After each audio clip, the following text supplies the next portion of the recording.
the Manitoba Derby. These two, a 16th of a mile to go. Manojara is going to give Henry Witt Jr.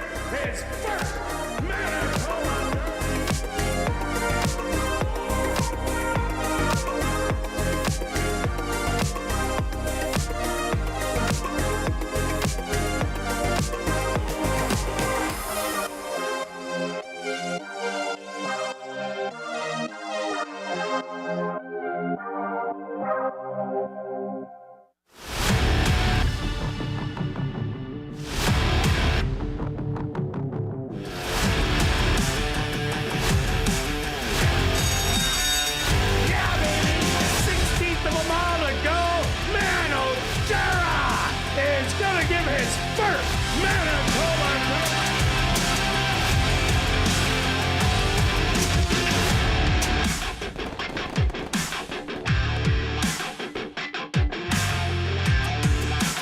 The Manitoba Jockey Club acknowledges that we are on Treaty 1 territory, and the land on which we gather is the traditional territory of the Anishinaabe, Cree, Anisininew, Dakota, Lakota, and Dene peoples, and the national homeland of the Red River Métis.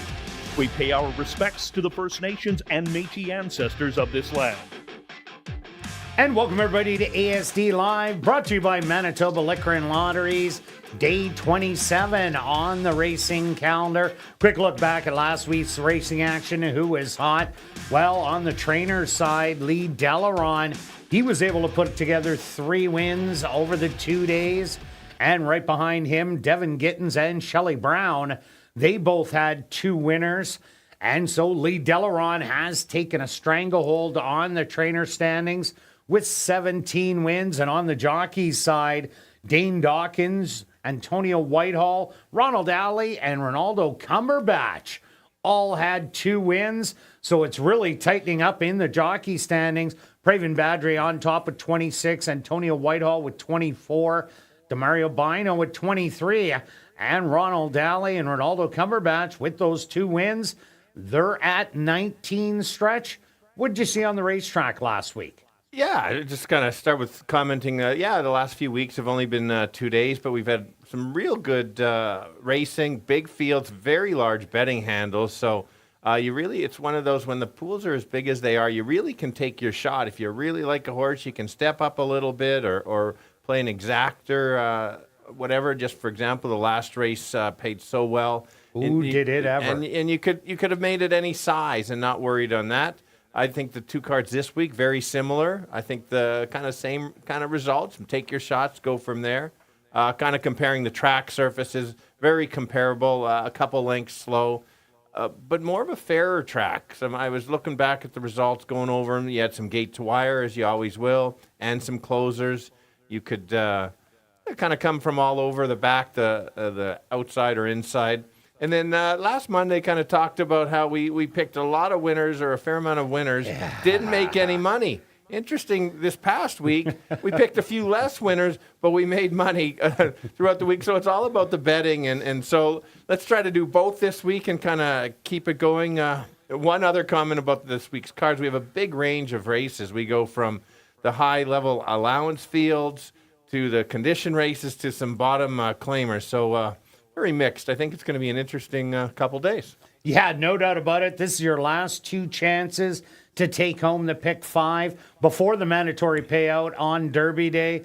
We'll see how that does pan out. A good sequence today and a really good sequence also tomorrow. So there's not going to be any $3 horses, I think, in the sequences. So maybe just an oddball combination might take it all home. That's very possible. I'm glad you mentioned that. I like to you kind of jump in a little bit early and try to grab it. Maybe there's less money in the pool, and maybe you can scoop it, get that oddball horse like you said. But I've got the winning ticket today. Oh, do you? Yeah. Okay, we'll see about that. All right, here we go. All right, let's kick it off with an allowance optional $15,000 claimer for 3-year-olds and up. They're going to tackle the 1 mile distance stretch, and a great field in here. Absolutely. I like the race to kick it off. I'm going to go with the 2 as my top selection. I'm throwing out the last race because the other 3 races certainly put this horse in the winner's circle. This horse won at 5 furlongs, so that just tells me that the horse can sit close enough and kind of take over or stalk and go late. I'm going to take a bit of a shot here on this one. Yeah, Bombs Away to kick off the week. It was actually almost my top selection. We'll see how the racetrack plays out. I think this horse is going to try to steal it. It did last time, and then it has lost to your top selection.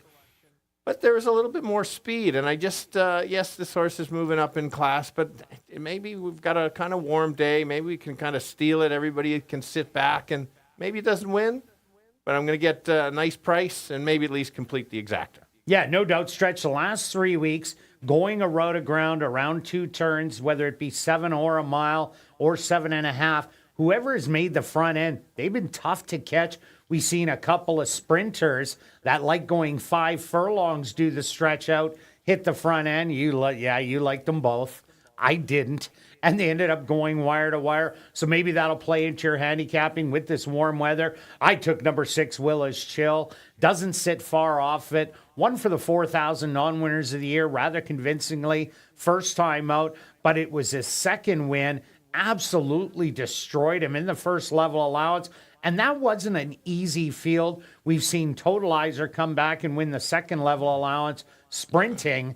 So he's run against so many good horses. That was such a big outing. And Mike Taphorn, he's having a great meet. He has to be my top selection. I do like Explosive.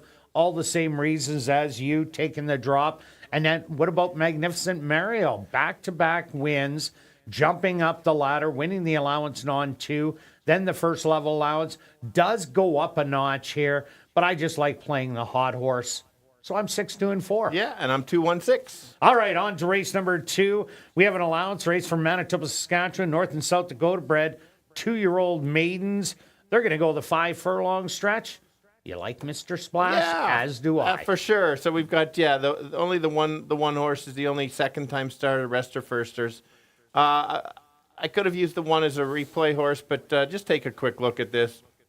This horse, watching the head-on early, ducked in the gap early where you'll see on where our track is done out there. Then came back onto the backstretch, then kind of checked a little bit, then kind of fell back. And then I just liked how this horse finished up and galloped, just such a nice gallop out. And actually watching it looked like this horse actually had horse left. And as we've talked before, is you don't really want any horse left at the finish line. You want to use it all. And so it's just how the race went. I think this horse certainly gets out a little bit better. Could win it. Yeah, no doubt about it. What a troubled trip. And has the experience where the rest are all first-time starters. Let's talk about number 2, Prince of the Prairie. Edison, a good Saskatchewan sire. 4 wins, $197,000 in earnings, predominantly at a route of ground. Mills Brush, the mom. 2 wins, $10,000 in earnings, all sprinting. This one is the first sibling. Number 3, Shazette. Nonios, you see on 3 different horses here, is a sire that had 3 wins, almost $500,000 in earnings, going from 6 furlongs to a mile and a 16th. The mom, San Diego Knights, she was a sprinter, winning 5 and $162,000 in earnings. This one has 8 siblings and does have 1 full sibling, and that's Silver Jaguar, who did win its first race out and has made about $18,000, and we played it a few times already this year. Another is a maiden, an unstarter, 2 one-time winners of $14,000 and $50,000, 2-time winner of $22,000, a 3-time winner of $30,000, and a 7-time winner of $100,000. But they've been all over the map. They've run short and long, so it's not to any advantage, I think, for it sprinting for the 5 furlongs. The 4, Mini Glazed Donut, Passion for Action, had 6 wins, $750,000 plus in earnings, from 6 to a mile and 16th. And the mom, Sweet Cinnamon Bun, 1 win, sprinting, only $8,000 in earnings. And this one's a first sibling. You want to talk about Mini Glazed Donut, your second pick? I was just thinking about donuts when you said that. But you're not in that Krispy Kreme lineup, are you? If you were, you would make it here. That's true. Let's talk about the 4 briefly, give you your voice a rest there. Devin Gittins has 3 in here. Top pick is the 1 horse. I went with that. I compared the 2 firsters that he has. Looks like they kind of worked on the same day. I wasn't here, so I don't know if they worked in company, but the fours work are a little bit better. I just think that he's just has the 2-year-olds that are so good. And out of all the firsters, went with the 4 because I like the works the best of them there. So that's why it was my second selection. Yeah, and please take note in here, the 4, 5, and 7, they will all race on first-time Lasix. Let's talk about the 5, Smarticus. Nonios, the dad, we talked about him. Smart Miss, the mom. She had 4 wins, $66,000 in earnings. From 6 to a mile, has 2 siblings. One is a maiden. The other is a winner of $10,000. The 6 horse, Better Luck Next Time. Also out of Nonios, the mom, Nickel Candy, was a winner of 1 race, $36,000 in earnings at a route of ground, and lots of siblings on this one. There's 12 altogether. One of them being Sugar Daddy Jack, a stakes winner in the breeds, winning 3 at $45,000. We have another 2-time winner of $20,000, an unstarted, a maiden, a 9-time winner, but only out of $10,000 in earnings in Peru, of all places. 2 3-time winners, one of $30,000, the other of $150,000, a 4-time winner of $125,000, 2 single winners of $9,000, a 6-time winner of $150,000, and a 5-time winner of $110,000. And also, this is a mixed bag of ones that like to go short, like to go long. So a lot of siblings on there. And let's talk about number 7, He Knows We Know, out of Kentucky Bear, who was a winner of 1 race, over $100,000 in earnings at a route of ground. The mom knows the pose, 8 wins, $83,000 in earnings, and mostly sprinting. Has a full sibling, just a pose. Maybe that sounds familiar. Well, just turn the page. Number 5 in race 3. So that's the full sibling. Had another one's a 2-time winner of $16,000, and the other a maiden. Yeah, I chose the 7 for my third selection. Jared Brown's, the 2-year-olds have been solid this year. He's got 2 winners with them. He's got a second and a third as well. So clearly he's got his horses ready to go. I just thought the works were a touch short. That's why I had to put this horse in third. But if she's ready to run, or he's ready to run, certainly can be there. 1-4-7. Yeah, Jared Brown has already won a 2-year-old races, and that is a nice breezing gate work on June the 13th. I picked number 3, Shazette, only because Silver Jaguar was one of the only siblings in the whole race that won first time out, and that is a full brother to Shazette. So I'm going to give you 1, 3, and 7. Now we're going to carry on to race number 3, kicking off jackpot pick 5 with a $7,500 claimer for Manitoba, Saskatchewan, North and South Dakota breds that are non-shoe lifers. They're going to go 6 furlongs. Stretch, did you miss a page? I'm without speech who the horse you have in first. Anyway, let's continue on here. Never in an easy condition. I did not turn the I did turn the page. Okay, and I then checking. turned it back. Anyway, all right. Never in an easy condition. Let's start with the 5. As you've got the 5 in there, and you mentioned the sibling there. It's not a problem with the fillies versus the boys. We've seen them win multiple times in this condition, so it's a complete. Several this year. If anything, it's more than it's more of a positive anything. I think this horse keeps the claiming price. Smart move on the trainer because it's a higher claiming price, and you get this against the Manitoba breds. I think the last 2 races were not bad for this level for sure. Same race runs that same race and runs that nice second. I think this horse can overtake late. Could not leave this horse out. And 2 outs ago, got in a world of trouble at the head of the lane. That's why I really liked this horse last time out and ran a credible second. I do like number 7, I'm a Star. Well, if you're looking for the speed of the race, well, you found it in I'm a Star. I can't see anybody else to challenge early on, and I think that could be the big difference in here. There is no Ratliff City in here, who has jumped up the ladder and won. Even though I'm a Star got beat by 10, what I like is usually would just fade right out of it and be 5th or 6th, but battled all the way to the wire and grabbed a good second. Has been off a while, but this race hasn't gone in a bit. So they've been sitting and waiting for this race. It comes up. Hopefully the horse is fit, does have a good work coming in 37. I think it's a big wire-to-wire chance. I struggle sometimes reading the form. Could you let me know how many seconds this horse has? Well, only one this year. Okay. It's only started twice, but it was a good second. 6, just so the people that don't have a form, it's 6 seconds out of 14 starts. My second selection, moving on, it was almost my top pick. This horse was in trouble last time. Yes, the horse did get a good setup last time, but I thought it offset it because this horse got shuffled back, then made a nice quick move like that. It's lightly raced on the improve. This is a classic horse that would beat a horse that runs second all the time. As long as it gets the same dream trip it did last time. Just needs a clean trip. Well, it had the dream trip on the rail where everybody else was in the parking lot on the outside fence. So, my horse isn't going to be there. All right. He might be in the parking lot. Anyway, here we go. Waiting for other ones. That's my second pick. Don't leave it out. Yeah, I also like number 2, Jackie's Thunder. Seems like the bells have gone off in Jackie's Thunder. Ran an absolute huge race 2 outs ago. Liked her in the comeback race. She did go off as a favorite, but it was the way she won it. She drew off with the greatest of ease to win by 4 lengths. I think she's got it going on right now. Nice freshened work coming in a half a mile. So I put her as second best. Yeah, and I took the 4. I was kind of run 2 and 1 last 2, got DQ'd. Interesting workout of a 7 furlong work. I certainly think this horse can be in the mix. 5-1-4. And I'm 7, 2, and 5. Now we're going to carry on to race number 4. Kicking off $50,000 guaranteed pick 4 wagering. A $3,000 claimer for 3-year-olds and up that are non-winners of the year. They're going to go 5.5 furlong stretch. What do you have, favorite guy? Yeah, so very, very good. 3 of the 4 races are kind of your non-winners of the year. That's always a little tough, so be wary of what you're going there. That if you figure it out, you're going to get paid.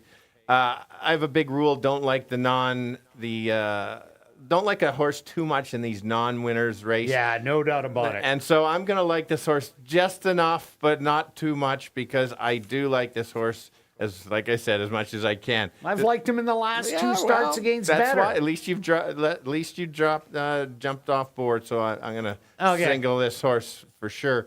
I think this horse comes right back after a very good effort. I thought that some of these horses in there, you got Labrat, Exchanger, and then Birdie, are better than that. I think they would be. Are they ever? They'd be at least probably right around the 1 to 5 mark in here. I think. And I also like that Lee claims this horse back. That's always a good sign. So perfect spot, stock, and takes over.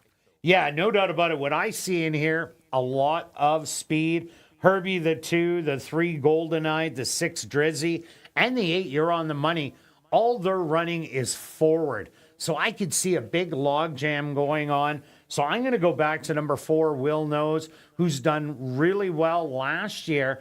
That was a horse that won the non-winners of the year, disqualified, came back and won its next start, and then ran well at the end of the year. I think the key for this horse is 5.5 furlongs or less. Went 6 furlongs last time, ran an even effort against Drop a Caribou, who did drop in from the $5,500 level to win that. Terawatt was in there and ran 4th. It came out of the $4,000 level, but I just think this horse, with all the speed that's in here, will sit back, make that late charge. We know he's good enough. He hasn't shown it yet this year, but Tom Gardapi, I have a hard time figuring him out. But if this horse shows its best, this is the perfect race to do it with all the speed. That's fair. We both have Herb. Herb. Yeah. You're Herb? Yeah, Herb. So he's the 12. He is 12, so the races are limited. He's not going to race as much, but he is third. Bruce, full credit to how he's training this year. 13 of 20 in the money. I think if we can get Herb with a repeat effort, certainly can put him in the mix. Yeah, there is speed. It's one of those races. Who gets the trip? Somebody might sit off. It's 10 to 1. Couldn't leave him out. Yeah, no doubt about it. I had him in there also. With that long layoff, yeah, he got tired late down the lane, but he'll absolutely love coming back at the same distance. So that's why I threw him in. And what about Goldeneye? Well, I had to just I didn't want to put him in. It cost us a few times. Three starts was a solid race. 2 back shouldn't have quit and did. I just couldn't leave this horse completely off the ticket. Got it in there, but it's all about the 8, 8-2-3. And I'm 4, 8, and 2. Now we're going to carry on to race number 5, a $3,000 claimer for 3-year-olds and up that are non-winners of the year. This one is going to go 7 furlong stretch. And you got Double Time on top, who's probably going to go off as the favorite. Yeah, well, to get to that, a little more wide open race for me for sure. Usually Double Time, I take this horse first time going a route and usually getting pretty good odds. As you mentioned, not going to get good odds. This horse is just running too well. I couldn't leave this horse out. Maybe 10 years old is the magic kind of age. Yeah, no doubt. I've impressed that he's been closing and coming off the pace. So I think you're going to get the 3 going to the lead, and Double Time will probably have to stalk. But I think maybe at 10, he's just relaxed. He's in a chill mode that he can just sit back and kind of take the late run and kind of take over. So I had to include him, but don't expect the usual big price. Yeah, no doubt about that. And I agree with you with Himmelstein going to the lead, and probably number 2, Arcadian Storm also. So Double Time, I don't expect that wire-to-wire that he likes to do. But the thing is, when he runs his best Double Time, it's on the inside. Look at all 3 races so far, has been on the rail, in perfect spots. Today, going to get hung out to dry, 3 wide. Everybody's going to be in on the middle. That's why I ended up leaving him out of my top 3. And I went to number 8, Can You Hear Me Now? Ran a really good race last time out, 3,000 wide open against CC's Kitten, who had the early speed, went to the front, and ended up wire to wire. The horse that ran second was also a dropper coming in from the $5,500 and $7,500 level and ran really well in there. But this horse can sit just off of it. And if Double Time wants to make it a 3-wide speed duel, Can You Hear Me Now? Tucks in behind, gets that dream trip. That's why he's my top selection. And the 7-8 can't be my top selection because he's 2 lifetime. Maybe I'm not learning how to read these forms, but I see 2 for 40. So That's all right. He's due. All right. Yeah, do. Do. Anyway, agree with what you're saying. It's simply the 2 of 40. I can't put that horse on top, but apparently your combined total. Yeah, I'm going to do not a problem. I'm going to do the math on your 2 top selections, and we're going to get that a little bit later. We both. Well, let's do that after those races, and we'll see if it plays in. Very good. The 2 was a little flat last time. The other races are pretty good. Look at that race this horse lost.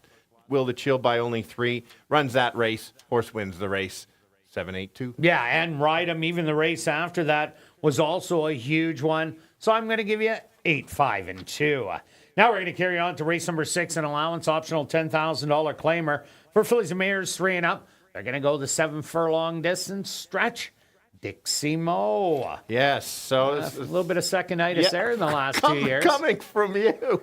Anyway. I thought it would be your place bet. Look where I got it. It is my place bet. Okay. I'm giving it away, but I'm just going to talk about who gets the best trip in here. True. I think she gets the best trip in here. She can sit just off, and yes, hasn't won in a couple years. Yes, this is a kind of a Kirt type pick. But the horse is 5 of 9 at the distance, first or second, so I really like that. Gets the maintenance work. Last time I thought ran out of ground and now gets that extra. So you can't leave this horse out. I'm not going to the bank on a win bet, but I'm still going to make it lukewarm top selection. Yeah, I definitely like the horse too. I also like number 5, JJ's American Diva. Last time out was pressing on the front end. Ended up tiring. Only got beat by a length and a half. But I like the previous races, and that's when Praven Badri was aboard, and he is back on today. The horse would close from the back. There's a pile of speed. I've got all night. Miss Z, Sherilyn Go-Go, and Sparkling Silver. They can all light up the front end. So JJ's American Diva, if it goes back to that off-the-pace running style, I think definitely this is a horse to beat. And that's the key. If this horse can come off the pace, absolutely. I'm not leaving it out. I did go to the 7, just how this horse has been running. It might be, my little concern is might be a need the lead horse, but if this horse can sit just off and make that move, it certainly can be there. That's why it's my second pick, but I do agree with everything you're saying. So I've got the 6, 7, 5, but it's going to be one of those boxing my picks. Yeah, and I ended up throwing in number 4, East Coast Cowgirl. Tried the allowance level, which was the second allowance, and only got beat, not that bad, running 7th. The comeback race dropped in against non-3s, destroyed them easily by 6. Then came back over a wet, fast racetrack. I'm guessing that it didn't like the racetrack that day. This horse has won coming off the pace at a rut of ground, winning the 15 non-2. That kind of a race fits perfectly in here. So I'm going to throw it in for third, and I'm going to give you 5, 6, and 4. Now we're going to carry on to race number 7, a $3,000 claimer for fillies, mares 3 and up that are non-winners of the year. They're going to go 7 furlongs. Scratch number 9, Streamer. Stretch, what about this one? Yeah, so they're all kind of looking for their first win of the year. Also, we're going the 2 turns. I'm going to take a bit of a chance here on the 5. Big effort last time. Battled against both, I believe. It was my top selection. Georgie might have been yours. And it was mine too, yeah. And I thought the horse was beat, and this horse no battled doubt every way, was ahead of the rest of the field. I think if this horse can grab the lead and certainly get that repeat effort, certainly can go gate to wire. Yeah, I don't see that happen. Another race I see a lot of speed. I see Anna Kazana, Runaway A-Train, and Secret Mistress. Those 3 with speed, but even throwing the 2 I-Ladies. This horse used to show speed at Mountaineer, not early speed, but making that bold move in the middle of the race, overtaking and then drawing off. And with that inside draw going 7 furlongs, that is so important. So that's why I put I-Ladies on top to sit close and was coming at the end last time. For sure. Completely agree with you. Just kind of, do I have time for story time? You do have time. Yes. Sure. So, the third race I didn't mention, but I was talking about the Happy Birthday horse in there, but that reminds me. My. God, and so here we go. Oh, are you kidding me? And a cake? Very Wow. good. Look at that. Thank you. So, good, my. good timing you guys from are just too much. Yes, it is Kurt's birthday, by the way. And so I was just going to comment about the third race is a happy birthday. But when you get to work with somebody, and sure, we agree and disagree a fair amount, it makes it a lot easier to work with somebody like that. So enjoy your birthday, Kurt. And just to finish off, I like the 8. Certainly, horse finished with full run. So I'm 5, 2, and 8. Yeah, and the other horse I like in here is Scarlet's Flower. Seems like this horse woke up last time out. Only got beat by 2 lengths. Will be sitting near the back of the field, making a late charge. Might be bombs away to end it off. I'm going to give you 2, 1, and 8.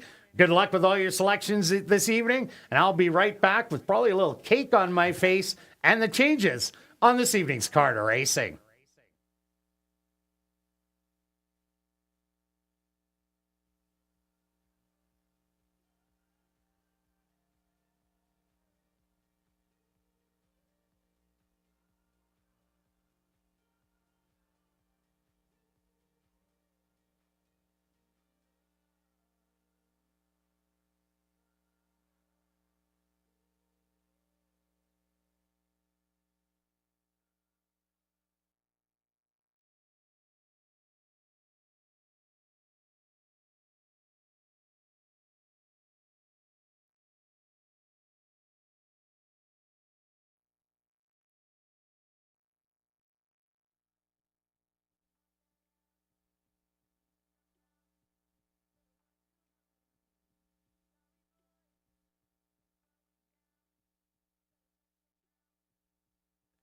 And if everybody can get their pens and programs ready, here are the changes on this evening's 7-race Card of Racing. Turning your programs to race number 1, number 3, Courageous, has a missing workout to report. Worked on July 26th, 37-2 handily for 3 furlongs over a fast racetrack. Now turning your programs to race number 2. In race 2, number 4, Mini Glazed Donut will run on first-time Lasix. Number 5, Smarticus will run on first-time Lasix. And number 7, He Knows We Know will run on first-time Lasix. Also, number 7, He Knows We Know has an ownership change. Should read Railside Stable and John Gannis. Now turning your programs to race number 3, Charlotte's Cup, kicking off jackpot pick 5 wagering. Just a couple overweights. And the jackpot pick 5 is currently just under $400,000. Now turning your programs to race number 4, kicking off $50,000 guaranteed pick 4 wagering. The Lionel and Monica Ballantine race. There are no changes. Turning your programs to race number 5, our VIP Fan of the night race, just the lone overweight. Now turning your programs to race number 6, our classic high five race. The first one of the evening, again, just an overweight. Now turning your programs to race number 7, our other classic high five race, scratch number 9, Streamer. Well, a beautiful evening for racing here in Winnipeg. Oh, wow, look at you. They've done up some graphics there. Nice Did they work. ever stretch you kind of, I don't know, you de-aged. De-aged, yes. I'll take that. Very good. Okay, happy 10th birthday. Yeah, well, that's what maybe you look like when you were 10. I don't know, you see that cheesy mustache I had? That was my sister's wedding. Oh, wow. Under partly cloudy Hang skies. on, there's no cloud. It's sunny. Anyway, go on, continue. Well, maybe a little smoke there. Maybe some. Anyway, go on. Might be the one guy behind the grandstand. No? Sure. No. Okay, under partly cloudy skies, stretch says sunny, 27 degrees Celsius or 80 Fahrenheit. Light wind out of the south at 20 kilometers an hour or 12 miles an hour, and the track is listed as fast. A fast racetrack for this evening. 7-race Carter Racing. We're going to kick things off here in race number 1 that goes to post in 16 minutes.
And welcome everybody to Assiniboia Downs. Be sure to enter your name for a chance to be our VIP Fan of the Night.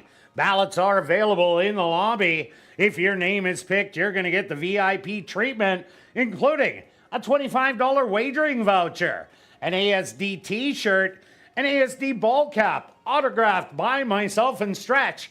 When you come up to the press box and watch me call a race, then you're going to go to the paddock, see the horses, and then off to the winner's circle to get a framed photo with the winning horse. And if you're new to racing, make sure you stop by and see Shannon and Brad at the Fan Education Center, located on the main floor. Also, that's the place to open a free betting account at hbibet.com to bet on the races on your phone. And what's more, if you open a new account and bet 100, you're gonna get 100. Have a great evening of racing.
And welcome down to the paddock for race number 1. We're kicking off the week of racing with an allowance optional $15,000 claimer for 3-year-olds and up.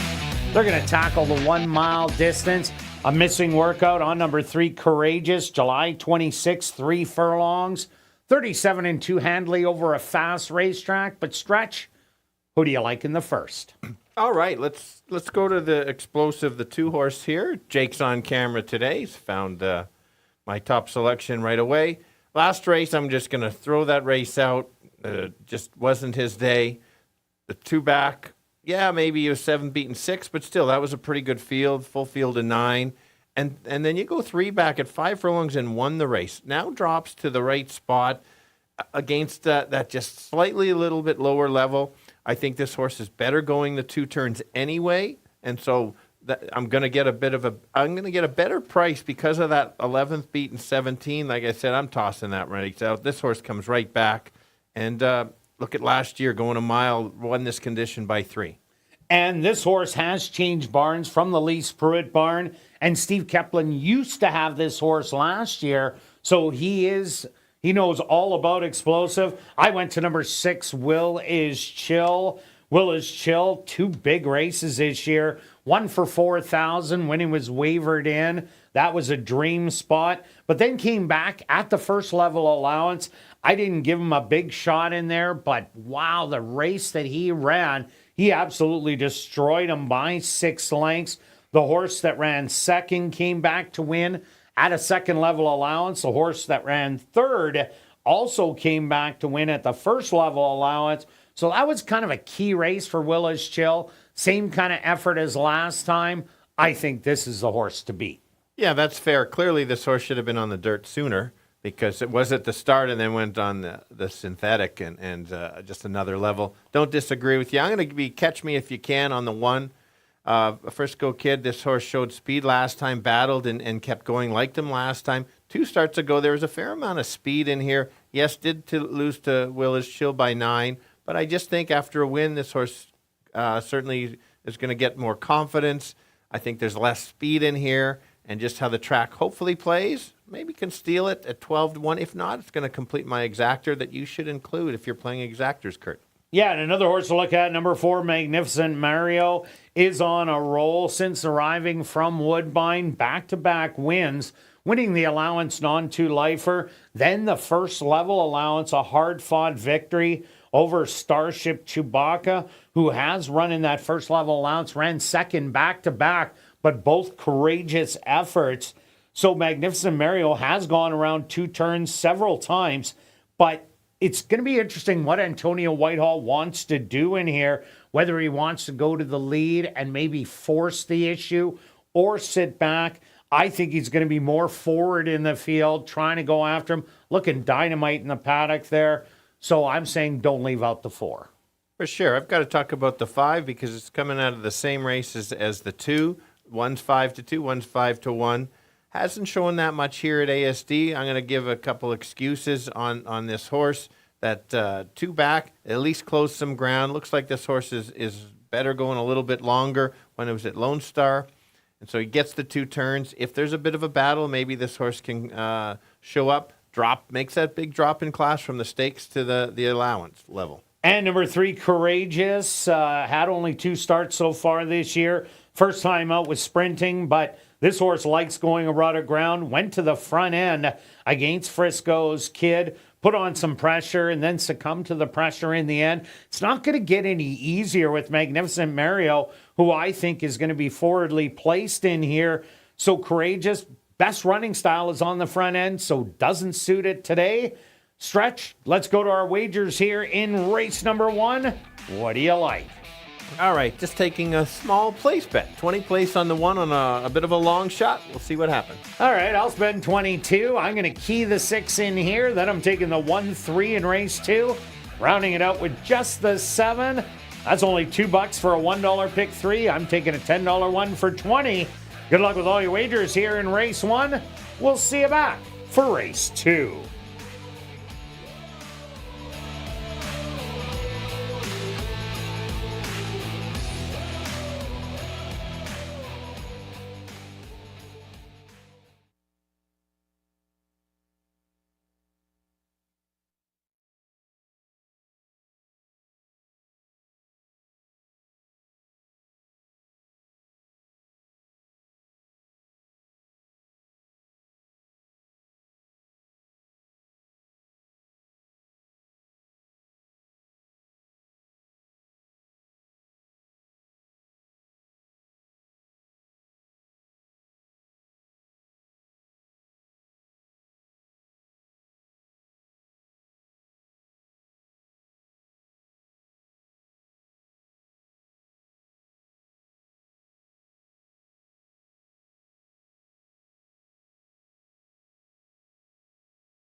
The horses are on the track for race number 1. They're going to go 1 mile for $18,500.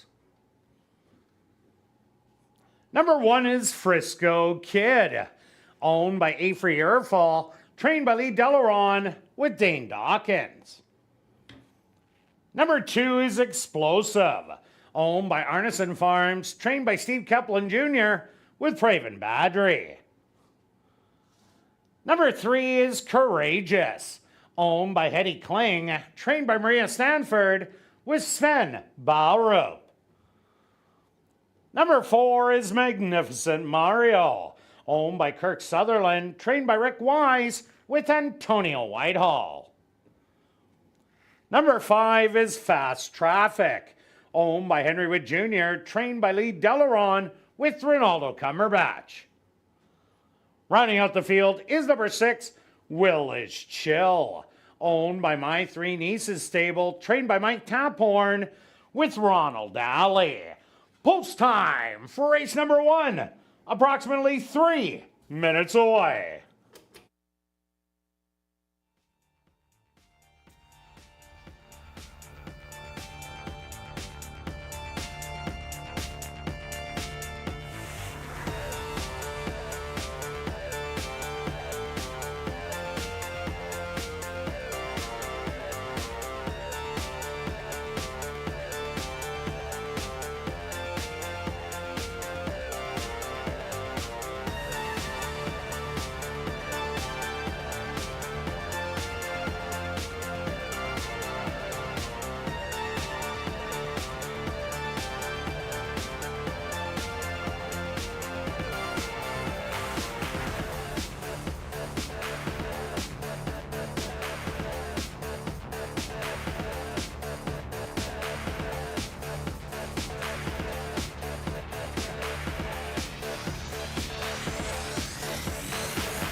Boys going a mile, competitive optional claimer.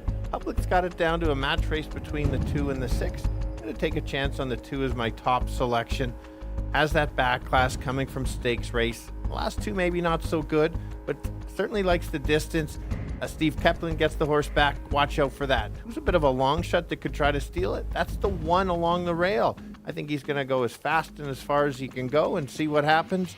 Very game races, especially that win last time. And of course, you can't leave out the 6. Likes the dirt. Certainly could win it with his top effort. 216, Kirt. Yeah, Stretch, I was ultra impressed with number 6's win last time out. Drawing off to win by an easy 6 lengths. That wasn't an easy field, but the way he did it was just so easy. He is going up the ladder, but he deserves to be a same effort as last time. That's the horse to beat. I agree with you. Number 2, Explosive, fits really well. Won't be going to the front, will be stalking, and that's a good position to be in. And number 4, Magnificent Mario, back-to-back wins to start the year. And this horse can go a rut of ground. I think is going to show a little bit of early speed today, and that could be dangerous to try and go wire to wire, but I'm going to give you 6, 2, and 4. Good luck here in race number 1.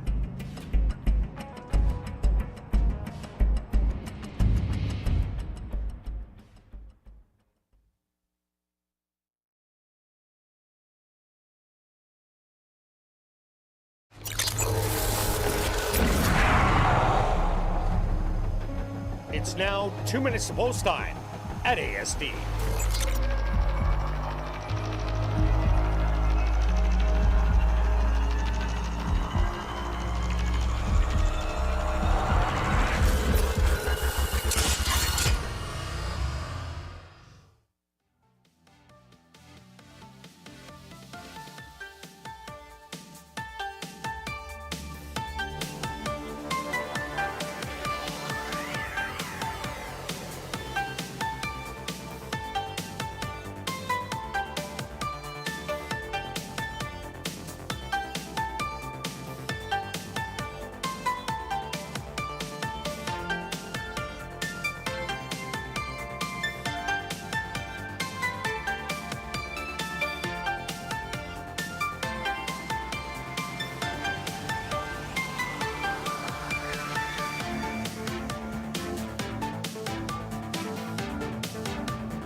time.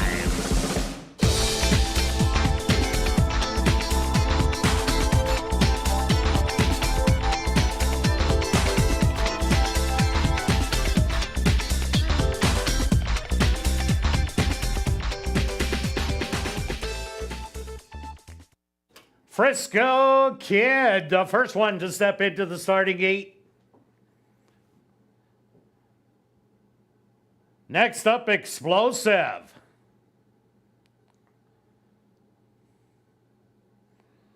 Here comes Courageous. He walks right in. Magnificent Mario's turn. Just two left to load. Fast Traffic. And just waiting on the 6-5 favorite, Willis Chill. They're all set. They're at the post. And they're off. From the inside, Frisco Kid. Trying to grab a piece of the early lead. Courageous was out away well, and these two are going to lock horns as they pass the grandstand for the first time. Settled back, Magnificent Mario in third, Explosive on the rail. Two more back to Willa's Chill, and Fast Traffic will be the early trailer. 25 seconds, the opening quarter, and it's Frisco Kid and Courageous. These two settled back in third. Magnificent Mario creeping up from the back of the field. Fast Traffic has went from last and now is engaging the leader, Explosive. Also making a move, Willa's Chill is still the trailer. The half, 50 seconds, and Fast Traffic with that big move is now the leader by 2. Back to second, Magnificent Mario. Willa's Chill starting to rev the engines and moves up 3 wide in third. Explosive back to fourth. Then it's Courageous and Frisco Kid. 3/4, 1:14 and 3. They hit the head of the lane, and Fast Traffic has that advantage by 4. Willa's Chill gonna try and eat into it, but running out of ground. Just a little over a 16th of a mile to go. Fast Traffic, Willa's Chill, one last try, but Fast Traffic is gonna take it. Willa's Chill second best. Third's gonna go to Explosive, and fourth to Magnificent Mario.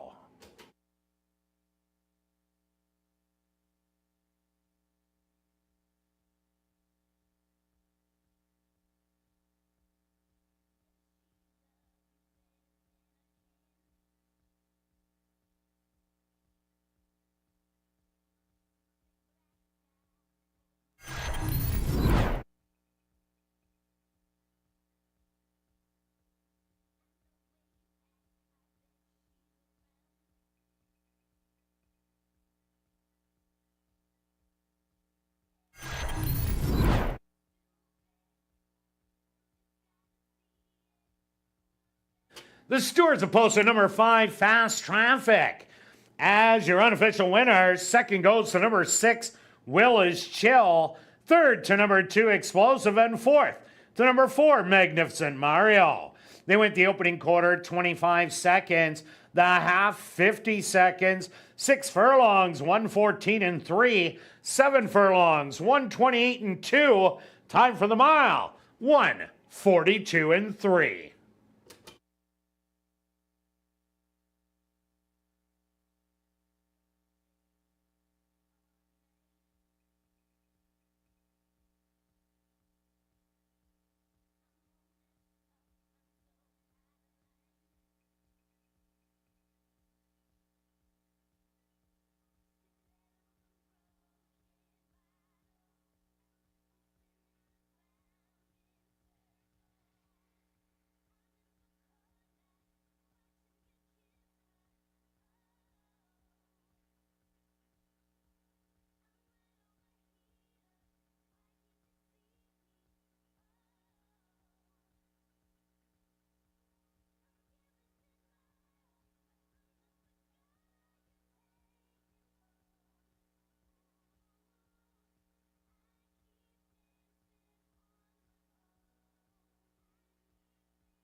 Now entering the winner's enclosure, the official winner here in race number 1, that's number 5, Fast Traffic. Fast Traffic is a dark bay or brown gelding, 4 years old, by Cross Traffic, out of the mare's Summer Place by Super Saver. Owned by Henry Witt Jr., trained by Lee Delaron, and ridden to victory by Ronaldo Cumberbatch. Time for the mile, 1:42 and 3.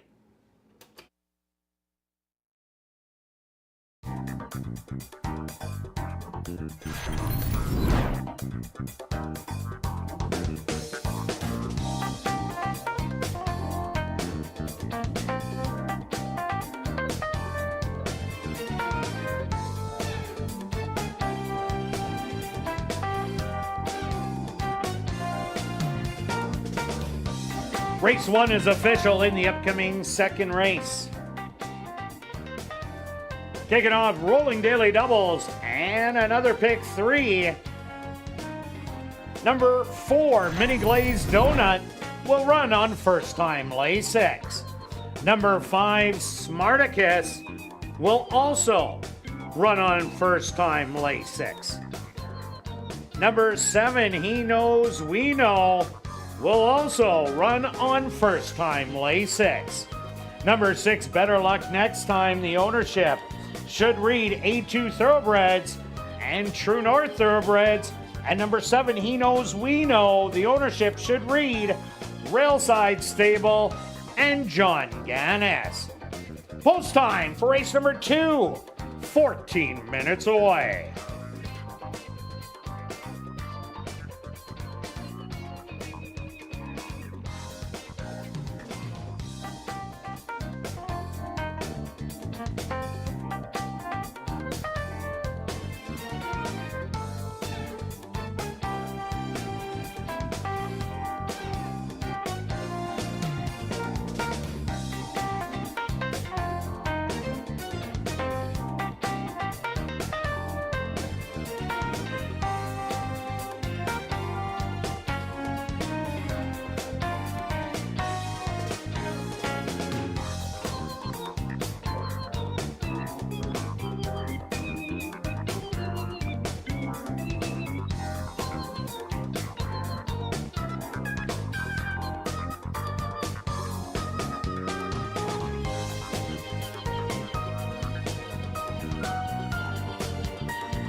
Assiniboia Downs has introduced a new 50-50 draw that will take place each and every night. The jackpot is currently at $1,210 and growing. Tickets are 1 for 10, 10 for 20, 50 for 50, or 200 for $100. You can get those tickets at Guest Services, the VLT Cashier's Cage, the 50-50 ticket seller who is walking the facility, or you can just go to 5050.asdowns.com. The draw takes place at 10 p.m. tonight, and proceeds will benefit Final Furlong and the Winners Foundation. And please take note that you do not have to be in attendance to claim your prize. Just check our website at asdowns.com for the winning number.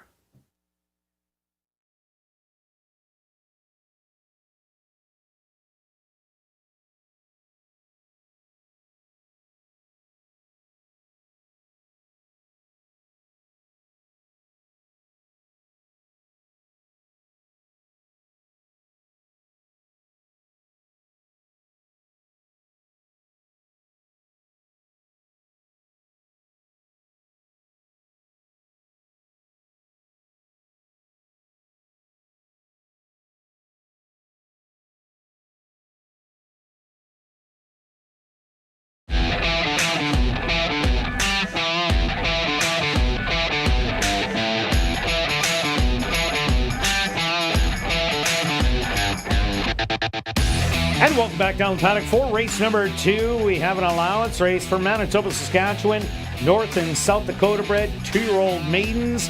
They're going to go 5 furlongs. Quick look back at race number 1. Well stretched, fast traffic with a fast middle move, and was able to survive as Willis Chill tried to run him down, but to no avail. So a great ride by Ronaldo Cumberbatch. Yeah, a real good win price, too. Probably should have used this horse. Last race was in the parking lot, post 12. Throw it out. 2 back is fine. The 2 horse was very close, explosive, and this horse they let go off. Bit of a pace battle kind of set it up for the horse, so we'll see how the track plays. But, yeah, a good race. All right, on to the baby stretch. What do you like? Big favorite in the 1. Yeah, a good first out race, a bit of trouble, it lost path, a good description, it went into the gap. That's not what it usually happens, but these 2-year-olds are green and they're still learning to race, and so that's a key. The second start, I think, is going to make a world of difference. We've seen that so many times with horses. But unfortunately has post 1 again. Exactly. So hopefully learned. Dario Bino is on this horse, so maybe he'll be ready. Maybe they did some training. I expect they probably did. A repeat effort with a better trip. I think this horse is going to be tough to beat. Yeah, I agree with you. This is also my top selection. I also like number 3, Shazette. The dad was a 3-time winner of almost $500,000. The mom, a 5-time winner, $160,000, all sprinting, 8 siblings. And one of them was a full sibling on Shazette. And that's Silver Jaguar, who won at first asking. Has a couple good workouts coming in, 37-3. And most recently, 50-3, breezing out of the gate. Comes out of the Carl Anderson barn. So he can get him ready to go at first asking, and taking a little bit of money right now at 7-2. Yeah, no kidding. Certainly some action there. Let's go to the 4, the donut horse. Mini Glaze. Mini Glaze. The donut horse. yeah. All right. Sure. I like the works. Out of the first-time starters, the 6 of them, I thought this horse showed me the best on the works in the morning. Is a filly against the boys. That is actually, if anything, I kind of like them as a 2-year-old over the boys early. Oh, for sure. Anyway, as you like the 3 as your second selection. Just like, look at that last work. 48-4 from the gate. If you take a look at the 1's time, 48-1 in a race. And so you use the lengths. This horse actually went a little bit faster in the morning than at night that the 1 did. So I can't leave this horse out, getting 6-1. So a little bit of play. Yeah, and just a reminder that the 4, 5, and 7 will all run on first-time Lasix. And just to add on to the 4, the dad, 6 wins, $750,000 in earnings from 6 to a mile on 16th. The mom, 1 win, $8,000 sprinting. And this is the only sibling so far. Also look at number 2, Prince of the Prairie. The dad, 4 wins, just under $200,000. And the mom, 2 wins, 10,000, all sprinting. Another one, just the first sibling. Okay, good to know. And so let's talk about the 7, Jared Brown's horse. He's had a couple runners already, taking a little bit of action, and certainly a nice last work of the 3 furlongs. Kind of steady works, not the longer work. So we'll see if this horse is ready to go. He's been right so far this year on his training, so we'll see what happens. Yeah, and this one has a full sibling. If you turn the page, in race number 3, the 5, Just Oppose, is the full sibling. Another 2-time winner is 16. The other a maiden. The 6, Better Luck Next Time. Nonios, $500,000 in earnings. 6 to a mile and a 16th. The mom, 1 win, 36,000 at a route. 12 siblings. 1 unstarted, 1 maiden. The rest of them winners. And 4 of them, 100,000 plus winners in earnings. Coming from a strong barn. Okay, Stretch, let's go to the wagers in here.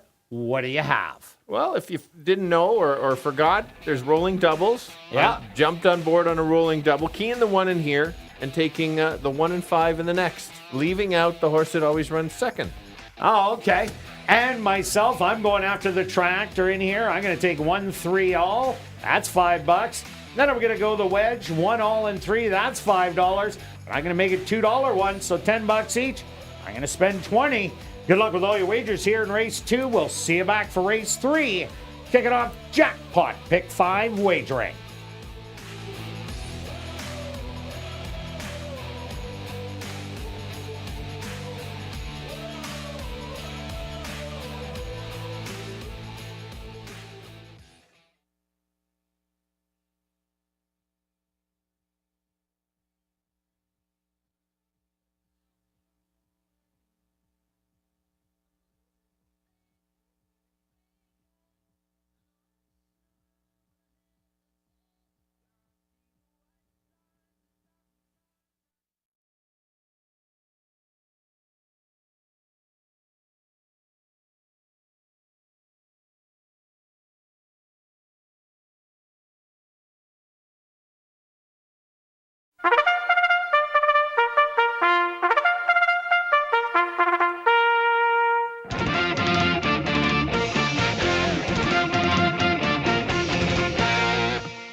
The 2-year-olds are on the track for race number 2.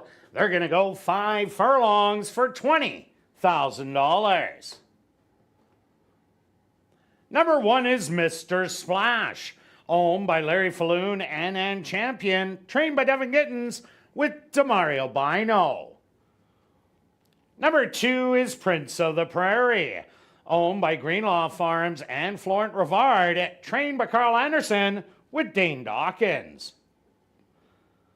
Number 3 is Shazette, owned by Pat O'Donnell and Vela K. Butler, trained by Carl Anderson with Javanale Patterson. Number 4 is Mini Glazed Donut, owned by 2 Points Ranch, trained by Devin Gittins with Rashad Knights. Number 5 is Smarticus, owned by Dr. Betty Hughes, trained by Devin Gittins with Siobhan Bell. Number 6 is Better Luck Next Time, owned by A2 Thoroughbreds and True North Thoroughbreds, trained by Michael Nault with Praven Badri.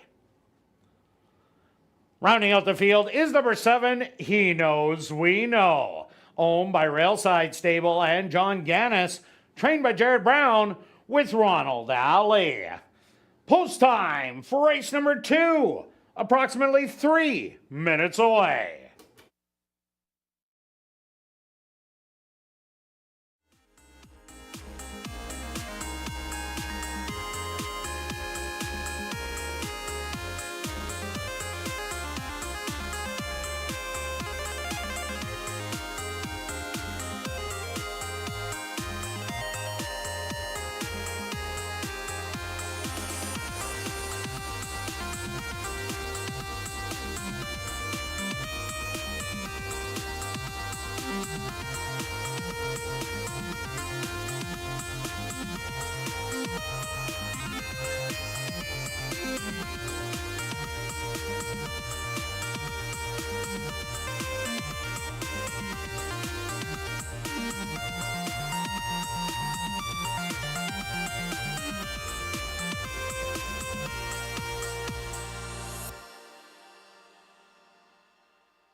5 boys, 2 girls, all looking for their first win at 2 years old. Very exciting. Could be a superstar in here. Let's start with the one, the only one that has had one start. Had a bit of trouble. Showed that this horse is a racehorse. Doesn't have the trouble this time. Certainly can be right there. Who might be the one that upsets him? One of the girls. That's the 4. Couple good works. Those workouts show up tonight. Be tough. And the trainer that's the hot trainer for 2-year-olds is the 7. So I can't leave him out. 1, 4, and 7. Kirt. Yeah, that's right. I ended up going to a number 1, Mr. Splash, just like you did. That troubled trip, but the horse kept running, and that's what I like. A horse that tries all the way to the end. I expect a better trip this time out. Can't get any worse than last time. So I think it's the one to beat. I also like number 3, Shazette. Does have a full brother that did win first time out and did win impressively, showing speed. And you're getting good odds right now at 13-1. And I like number 7, He Knows We Know. Also one from a trainer who's hot as a pistol with 2-year-olds, winning 2 of the 2-year-old races out of the 4 that have run. So I'm going to give you 1, 3, and 7. Good luck here in race number 2.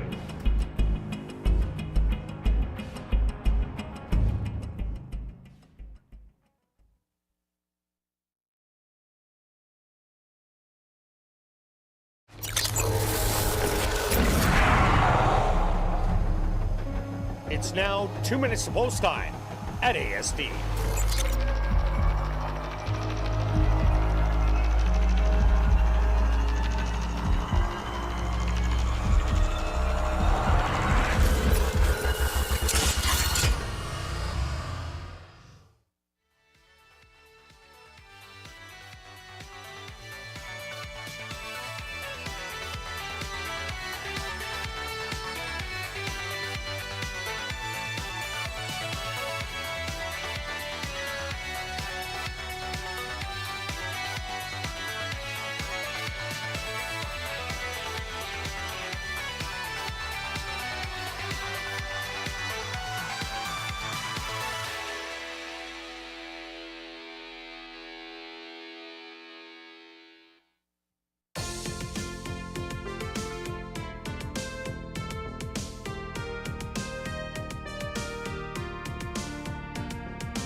It's post time.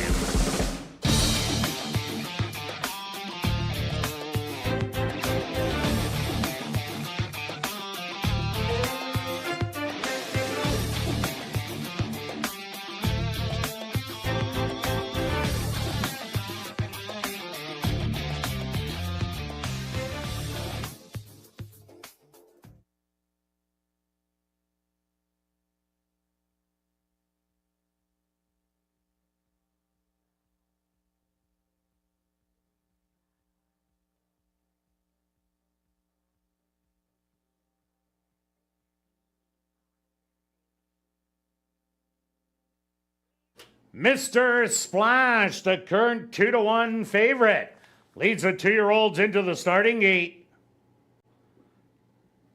Next up, Prince of the Prairie.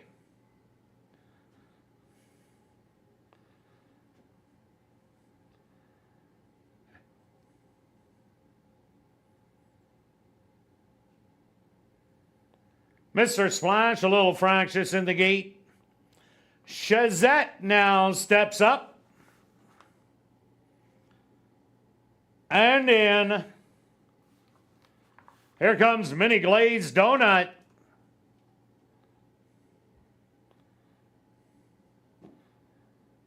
Smarticus's turn.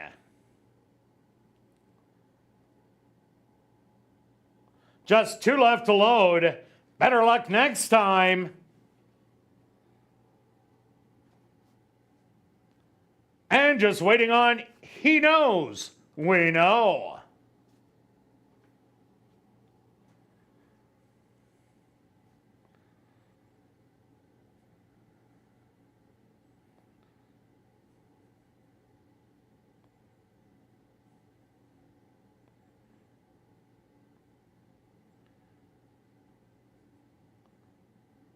The field is set. They're at the post. And they're off. Breaking a little slow was Shazette. But from the inside, Mr. Splash quickly away to catch the early lead. Pressure on the outside from Better Luck Next Time. And to the far outside, He Knows We Know. A trio battling it out. 2 more lengths back to Prince of the Prairie and Smarticus. Then 5 more to Mini Glazed Donut and Shazette, the early trailer. 23-3 the opening quarter, and Better Luck Next Time now secures the lead by a length and a half. To the outside, He Knows We Know. Mr. Splash on the rail, showing some good late fight. 23-3 that opening quarter, but this is Better Luck Next Time. Great debut, and is going to be going to the winner's circle with a 16th of a mile to go. Better Luck Next Time by 3. He Knows We Know in second. Third's going to go to Mr. Splash. And fourth to Prince of the Prairie.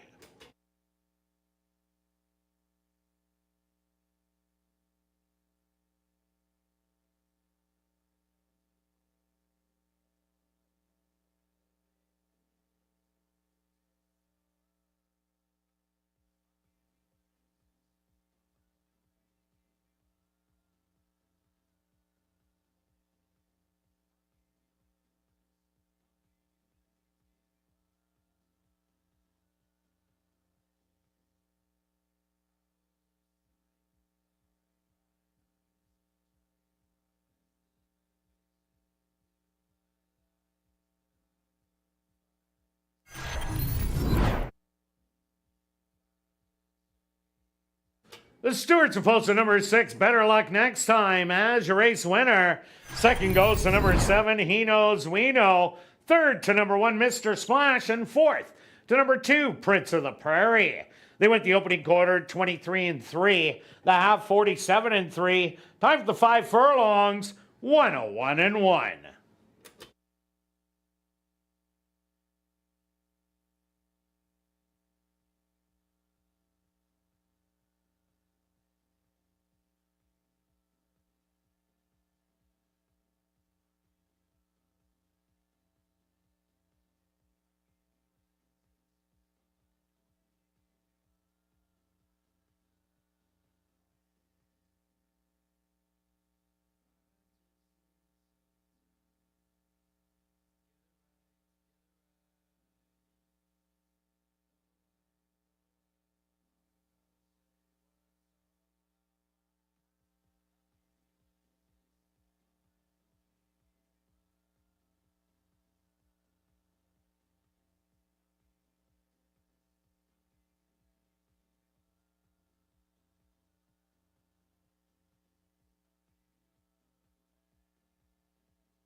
Now entering the winner's enclosure, the official winner here in race number 2, that's number 6, Better Luck Next Time. Better Luck Next Time is a dark bay or brown gelding, 2 years old, by Nonios, out of the mare Nickel Candy by Silver Deputy. Owned by A2 Thoroughbreds and True North Thoroughbreds, trained by Michael Nault, and ridden to victory by Praven Badry. Time for the 5 furlongs, 101-1. Number 6, Better Luck Next Time, was proudly bred right here in Manitoba by Larry Falloon and Dennis Huberto. Also on this maiden breaking win, number 6, Better Luck Next Time, was a CTHS sales grad and will receive a blanket presentation from the CTHS.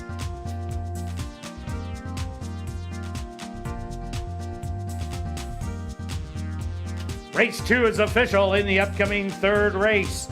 Charlotte's Cup, kicking off Jackpot Pick 5 wagering. There are no changes.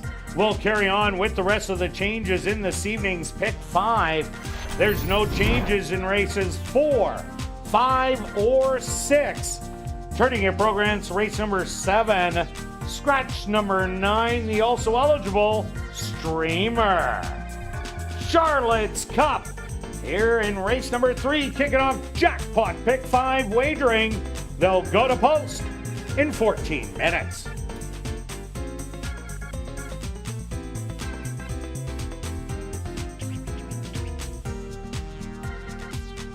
Well, be sure to check out our 140 VLTs in our spacious Club West Gaming Lounge, located on the second level of the grandstand and open all day, every day from 10 a.m. to 1 a.m.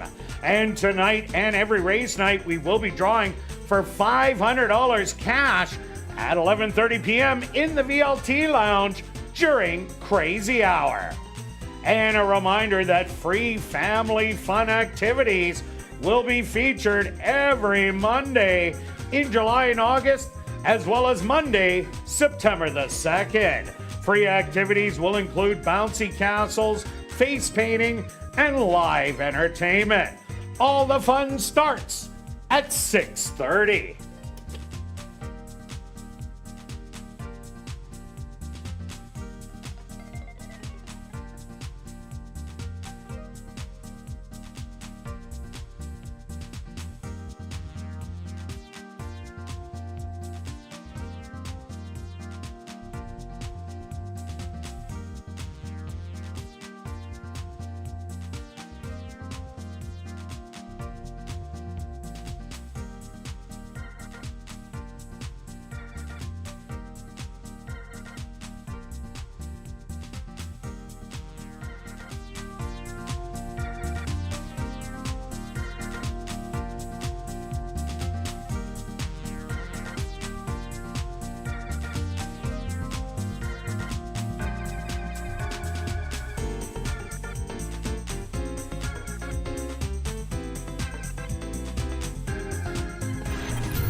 And welcome back down the paddock for race number 3. We have a $7,500 claimer for Manitoba, Saskatchewan, North and South Dakota breds. That are 3-year-olds and up, non-2-lifers. They're going to go 6 furlongs. Quick look back at race number 2. Well, Stretch, he said, we didn't get the memo, but someone did. As better luck next time, flashed early speed and contended and drove away. Absolutely. You called it on when you're reading out the breeding and how good some of the siblings were. They were making $1 million, so it certainly. Well, 100,000. Sorry, 100,000. 100,000, not quite the million. No millions in there. No millions. I but a lot of $100,000 horses. So, and they were a mix of sprinters and road horses, Yes. a little bit of everything. But promising Manitoba bred. On to race number 3. More Manitoba breds. Yes. Okay. All looking for their second win lifetime. And I've started on, which I'm a little surprised on the 5 being the favorite in here. Usually the horse that you select becomes a favorite. I'll let you talk about that horse in a second. That you left out. That I did leave out. I probably could have included the horse in there, but let's go to Just a Post. We saw the brother, wasn't it the 7? Yeah. And ran great. Did run great. So Great second. Yes. I liked how this horse has been running. Last race finished second in an open. Is a filly versus the boys, but that's not a big deal. We've seen these ones win. Think about Maybella, as you can see that 3 down. I like this horse the last couple races. This horse closed last time. If it can close a little bit more, certainly be right there. I think this horse is sitting on another top effort.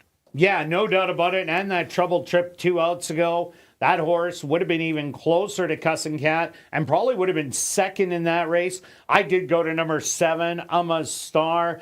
First time out, ran an even race against Kentucky Jake, Mobile Creek, and Cavor. And then in the comeback race, showed speed again, but that was open company against Ratliff City, who won that race easy and then ended up going up the ladder and winning. Star looks to be the speed of the race, so that could be real dangerous in here if it gets free on the front end. For sure. I went the one, as we know, and you made the comment, had a good trip. Or Dream trip, but the biggest thing, this horse got shuffled back and still managed and finished with run. Then has a workout since. Only 4 races lifetime. I think this horse is certainly in the mix to improve, where some of them have had 14, 16 starts. And maybe you know what they are. And so getting 6-1, I do like 6-1. I think that's a fair price. Yeah, and the one horse did show speed 3 outs ago against No Magic, the eventual wire-to-wire winner. I also like number 2, Jackie's Thunder.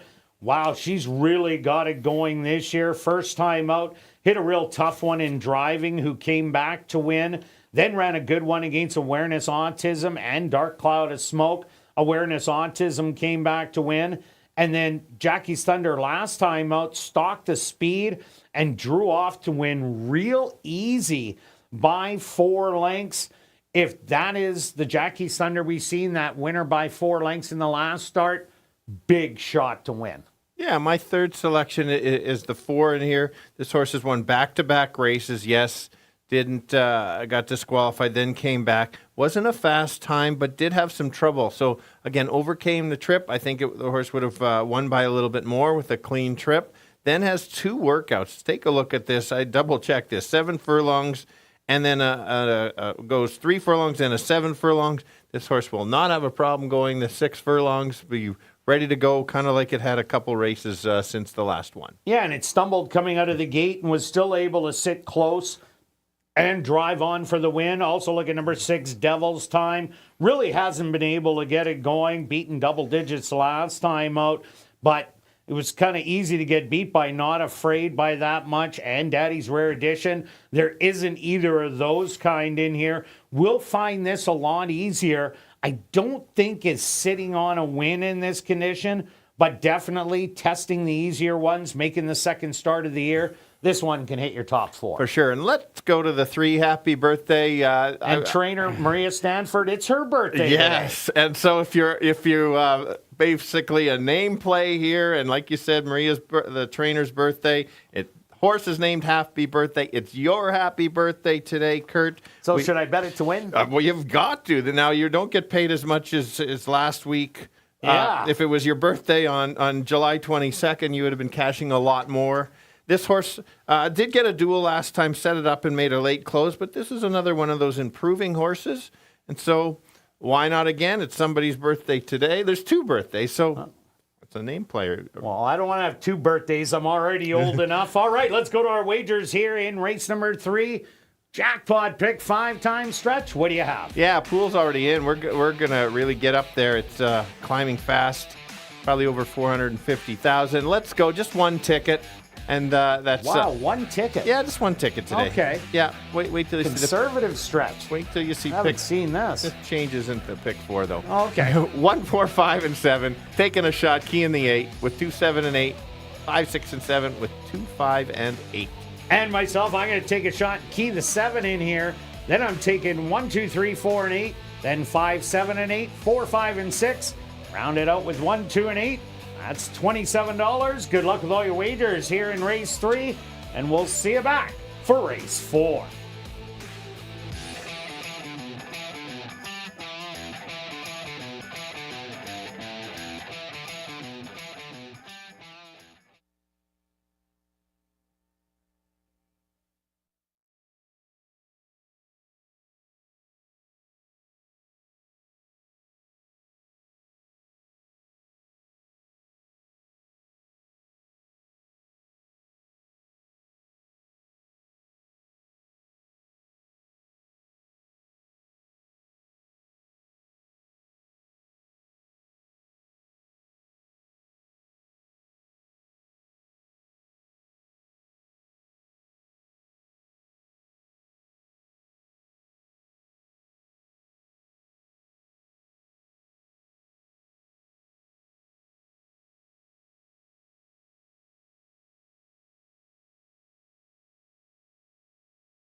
The horses are on the track for race number 3, Charlotte's Cup.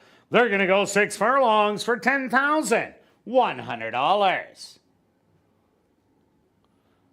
Number 1 is 11th Night Street, owned by Amazing Racing, Larry Falloon, and Stephen Gaskin, trained by Stephen Gaskin with Dane Dawkins. Number 2 is Jackie's Thunder, owned by 2 Points Ranch, trained by Tiffany Husbands with Dario Dalrymple. Number 3 is Happy Birthday, owned by Cool Guy Stable, trained by Maria Stanford with Douglas Battleau. Number 4 is Keystone Cash, owned by Sylvia Harabchak, trained by Fred Rawson with Chavi and Chow. Number 5 is Just a Pose, owned by Artisan Farms, trained by Lise Pruitt with Chavanil Patterson. Number 6 is Devil's Time, owned and trained by Steve Thompson with Sachin Paris. Rounding out the field is number 7, Ama's Star, owned by Christy DeJarlis, trained by Ryan DeJarlis with Ronald Alley. Charlotte's Cup, here in race number 3, they'll go to post in approximately 3 minutes.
right, we've got 3 girls, 4 boys, going 6 furlongs, all looking for their second lifetime win.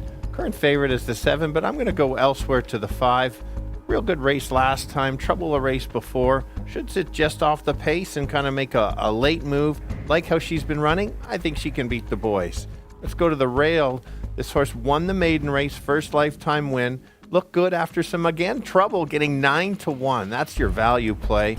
And then a horse that's also been running quite well that closes late. That's the 4. So let's go 5, 1, and 4. Kirt. Yeah, Stretch. I ended up going number 7. I'm a star. I don't see there's any speed in the race. So I think I'm a star. Goes out to the front end and tries to wire the field. This horse was coming off the pace at the end of last year. So I think it's rateable on the front end. I also like number 2, Jackie's Thunder, who's getting better with each and every start. Such an easy win last time out, a duplicate effort. Puts her in the winner's circle, and I do like number 5, Just a Pose, sitting on a win. Today could be the day. So I'm going to give you 7, 2, and 5. Good luck here in race number 3.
Post time!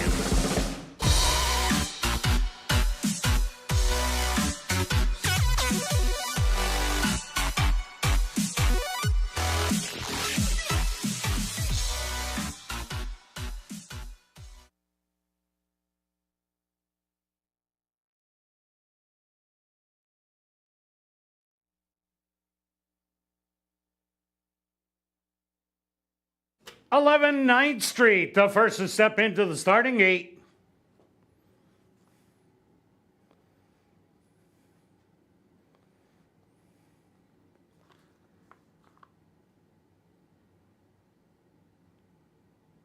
Next up, Jackie's Thunder.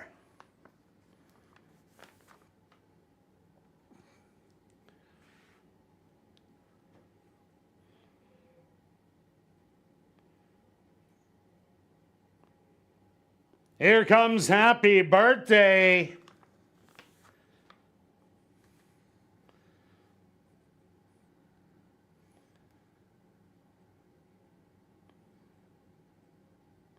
Keystone Cash ready to go in.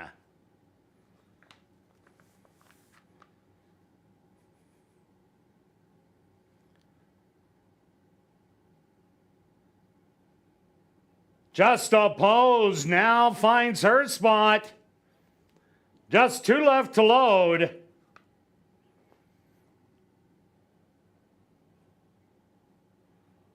Devil's Time.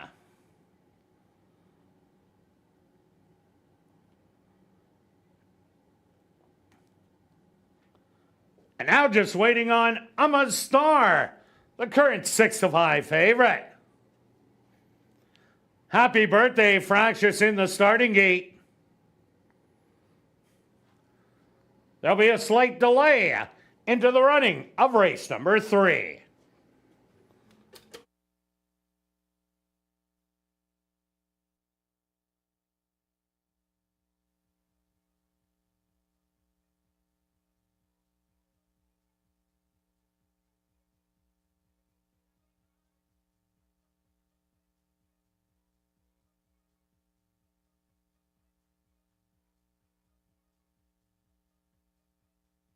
Ladies and gentlemen, we have a late scratch to report in this, the third race. Scratch number 3, happy birthday. Once again, a late scratch to report in this, the third race. Scratch number 3, happy birthday. If you wagered on number 3, happy birthday, there will be a complete refund.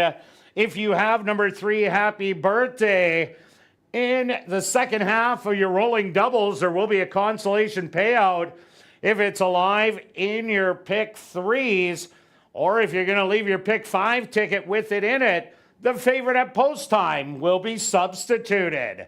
Late scratch here in race number 3. Scratch the 3. Happy birthday.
'11 9th Street will be the first to re-enter the starting 8.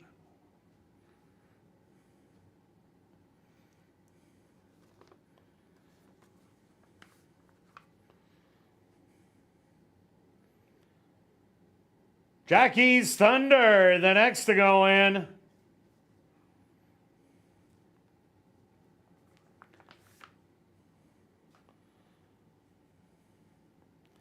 Keystone Cash's turn.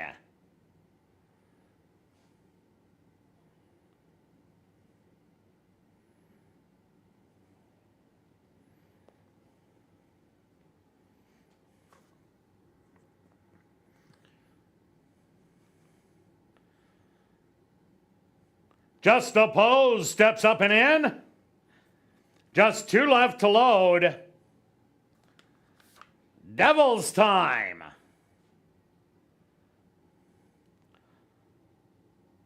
Now just waiting on the 4 to 5 favorite, Star.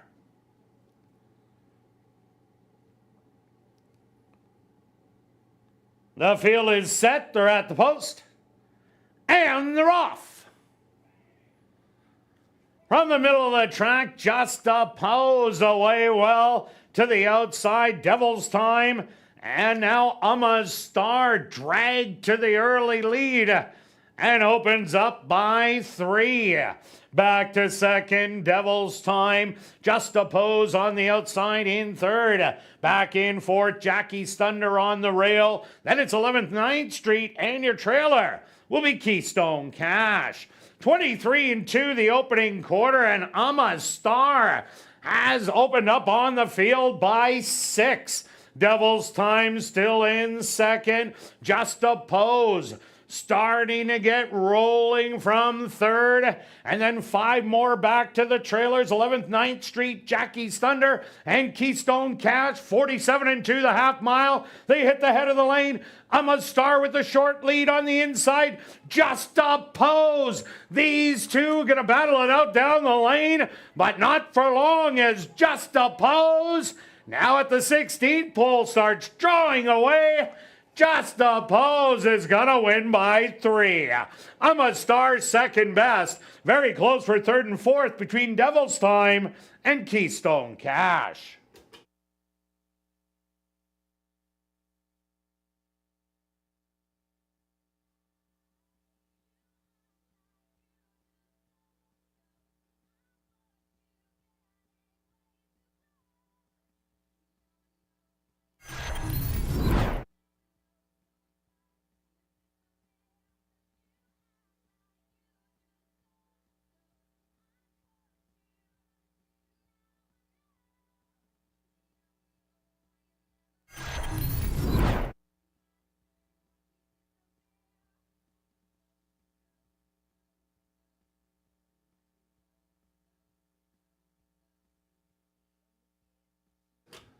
The Stewards will post to number 5, Just a Pose, as your race winner. Second goes to number 7, Star.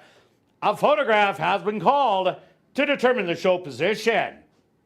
They went the opening quarter 23-2, the half 47-2. 5 furlongs, 1 minute and 4 fifths.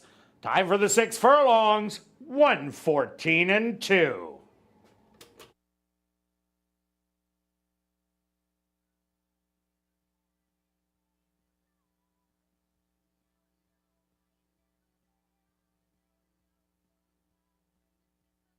Results of the photo show number 6, Devil's Time. Finish in third. Fourth to number 4, Keystone Cash.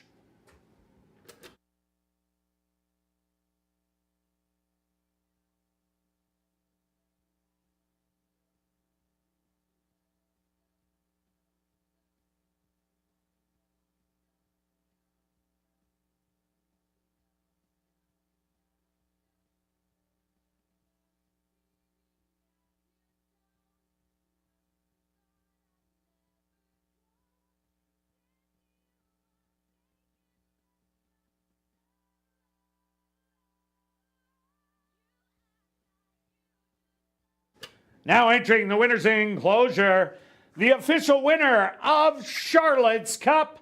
That's number 5, Just a Pose.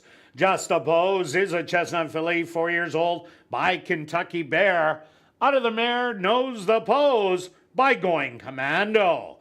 Owned by Artisan Farms, trained by Lise Pruitt, and ridden to victory by Javanil Patterson. Time for the 6 furlongs, 1:14-2. Number 5, Just a Pose, was proudly bred right here in Manitoba by Cam Ziprick and Julian Fouliard. Race 3 is official in the upcoming 4th race, the Lionel and Monica Ballantyne race. Kicking off $50,000 guaranteed pick 4 wagering. There are no changes. We'll carry on with the changes in this evening's pick 4. No changes in races 5 or 6. Turning your programs to race number 7, scratch number 9, Streamer. $50,000 guaranteed pick 4 wagering starts right here in race number 4.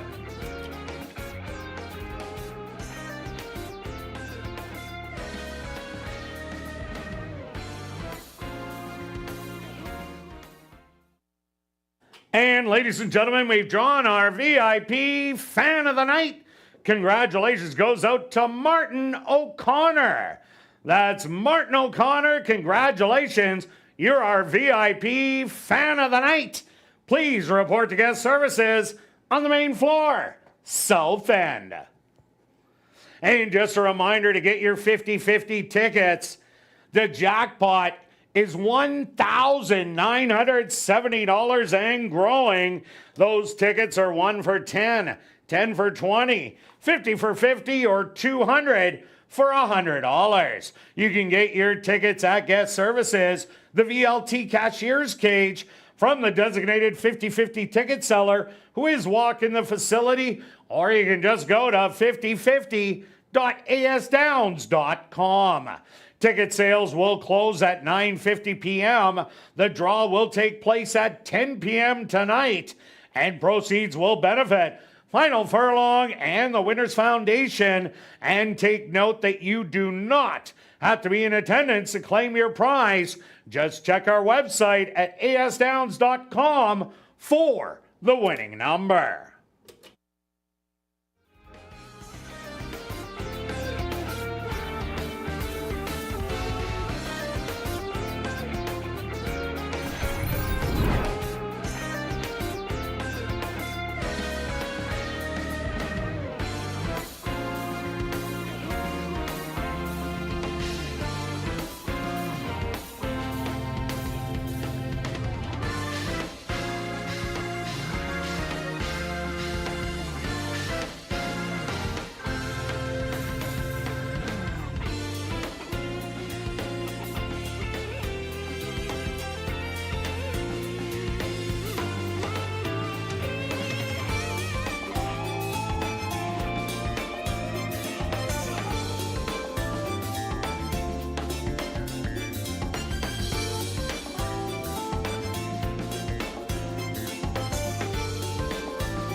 And welcome back down the paddock for race number 4, kicking off $50,000 guaranteed pick 4 wagering with a $3,000 claimer for 3-year-olds and up. They're going to go 5.5 furlongs.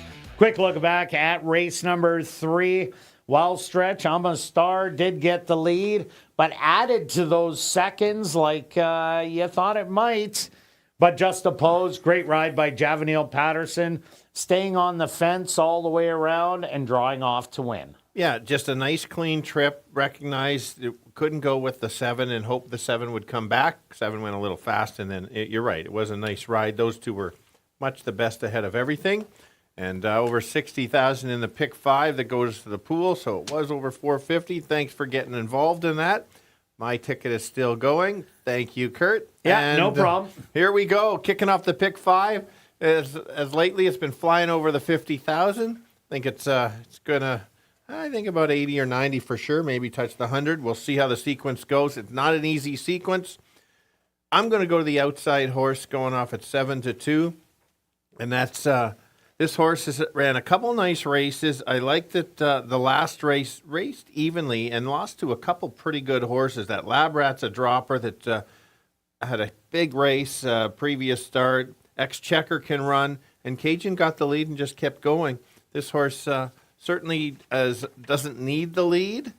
There is a bit of other speed, and you kind of think so too. And I don't disagree. It's just one of these levels that somebody gets loose or gets to relax can steal it. Yeah, no doubt about it. You're on the money. I backed this horse a few times. I really liked that first race out by it where it lost by 4.5. And that was Exchequer Yola Not Afraid. This is a much easier race, except for Golden Eyed, who is taking the drop. But this horse fits so well at the distance and the running style. I ended up going to number 4, Will Knows. This is a horse that did well last year, ended up winning 3 races, actually 4 if you count the one that he was disqualified from. But I think it's all about the distance. Does really well, going 5.5 furlongs, has 5 wins lifetime at the distance. Last time out, just didn't fire as Drop a Caribou. Ran around the racetrack pretty well by himself. The time before it was Lab Rat running around by himself. And before that, it was Shooting Money running around by himself. Now there's more speed, the 2, 3, 6, and 8. So if there is a speed duel, watch for Will Knows to fly at him late. Yeah, that's fair. I'm going to go to the 12-year-old Herb. I go by Herb. Yeah. And this horse ran a big race, first race this year. Is not going to run a lot of races, but just always seems to try. And I just like how he tried. Ran against Lab Rat. That's kind of the comparison that that was a morning or an evening workout for Lab Rat, just better than those. Finished a nice second, beat your horse, but that's fair. These conditions that can go back and forth. So win it, maybe. Yeah, no doubt about that. Another horse to take a look at. Maybe look at number 1, Rebounder. Here's a horse that ran a good third 2 outs ago. Behind Shooting Money and Drizzy. Was the only one that really made up ground in that race. The comeback race was way too far back. Had no shot as Drop a Caribou was on the front end and taking the drop from 5,500. But if he brings that race from 2 outs ago, this could be bombs away at 24-1. This is the right condition for that. Let's talk about the favorite. I did include Golden Eye. First race out, huge race. And then we kind of thought that this horse would run a similar race, kind of got the lead and just kind of quit. It is at a higher level. Now it's the right move to drop this horse down. Comes back after kind of a not a great effort, but that's okay. That's why you would drop this horse. Can show speed and can come just off. It's just a matter of which Golden Eye shows up. Yeah, I think it'll try and show speed today. Also look at number 6, Drizzy. This horse ran a good third last time. Behind Drop a Caribou and Double Time, who rallied late. The time before was chasing after Lab Rat, chased after Shooting Money, and chased after Cajun Birdie. But Drizzy will have to do some chasing again today. Not out of the question for the win, but probably he'll stick around for a top 3. For sure. If you take a look at the 5 and the 7, they're kind of off form. This is the one of where they wake up. You just kind of figure something out. Both of them had a few starts, haven't shown a whole lot, but if you want to include in the try, potentially can certainly get there and have the box cars. If you want to get the pick 4 pool, you might want to include them. No doubt about it. All right, let's go to our wagers here in race 4. Pick 4 times stretch. What do you have? I've got 2. Oh, 2 of them. You know, we did this on Tuesday, Holy, 36. and it did work out for us. Yes, it did. So I'm gonna key the 8 in here. Oh, so that's a key on your pick 5 and pick 4. That's why I've got 2 tickets. I'm glad you mentioned that, with 2, 3, 7, 8, with 5, 6, 7, with the 2, 5, and 8. Just in case that the 8 doesn't win, I've got 2, 3, and 8. I've thinned it out the rest of the way. 2, 7, 8, 5, 6, and 2, 5. And myself, I'm taking the 4 and 8 in here, then the 2, 5, 8, then the 4, 5, 6, rounding it out with the 1 and 2. Also, a $36 ticket. Good luck with all your wagers here in race 4, and we'll see you back for race 5.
The horses are on the track for race number 4, the Lionel and Monica Ballantine race.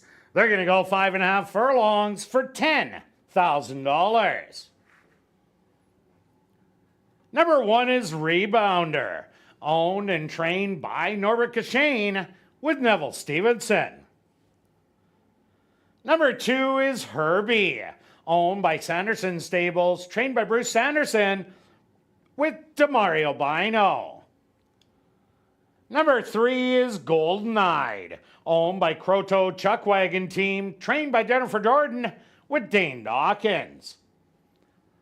Number 4 is Will Knows, owned by Kenneth Lee Gardepy, trained by Tom Gardepy Jr. with Ronald Alley. Number 5 is Minister Maz, owned by Bill and Reed Mooney, trained by Bill Mooney with Dario Dalrymple. Number 6 is Drizzy, owned and trained by Les Scramstead with Rashad Knights. Number 7 is The Boss Factor, owned by Quinny Racing, trained by Tom Gardepy Jr. with Javanil Patterson. Rounding out the field is number 8, You're on the Money, owned by Racing Lake Stable, trained by Lee Delaron with Praven Badri. The Lionel and Monica Ballantine race Here in race number 4, they'll go to post in approximately 3 minutes.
Kicking off the pick 4. The boys going 5.5, all looking for their first win this year. Tough condition. Let's go to the outside. The 8 has ran a couple good races. Last couple hasn't won, but has been right there against a little bit tougher competition. Makes the drop in class, can stalk or go to the lead, so that looks good there. The 12-year-old, that's the 2. He's been racing for a while, but real good first race this year. Runs back to that, certainly can be in the top 3. And the other dropper, which is the current favorite, which Golden Eye are we going to get? The good one that raced the first start or the last 2? If it's the good one, watch out. Last 2, you won't see them. 8, 2, and 3. Kirt? Yeah, Stretch, I ended up going to number 4, Will Knows. There's a lot of speed in here. The 2, 3, 6, and 8 all possess the early foot to go out and make a hot pace. Will Knows has yet to be able to close as all the horses go wire to wire in front of him. I think today's the day he can mow them all down. I also like number 8, You're on the Money. Ran consistent in all 3 starts this year. Takes the drop, fits really well, and the old Herbie, he always comes to play, only making the second start of the year. First one was a good one. I'm going to give you 4, 8, and 2. Good luck here in race 4.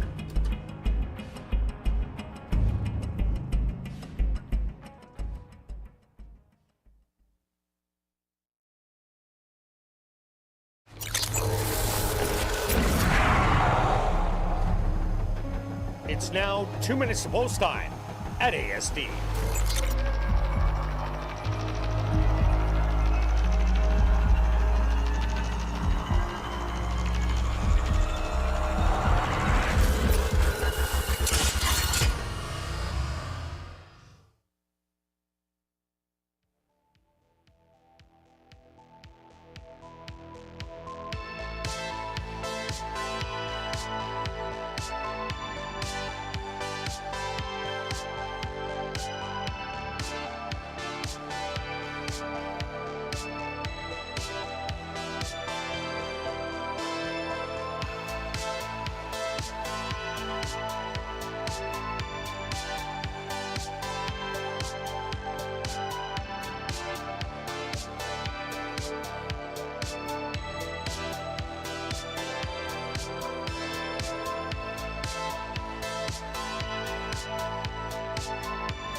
post time.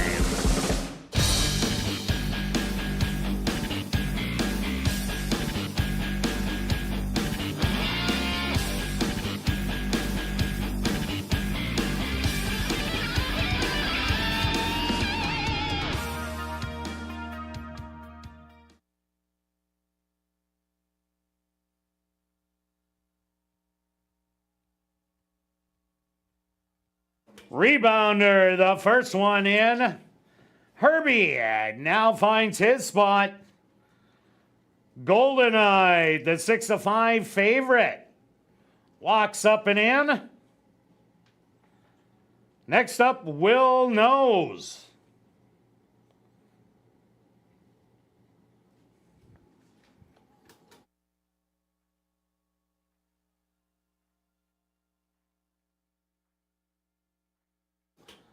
Minister Maz's turn. Here comes Drizzy. Just 2 left to load. The Boss Factor. Now just waiting on You're on the Money.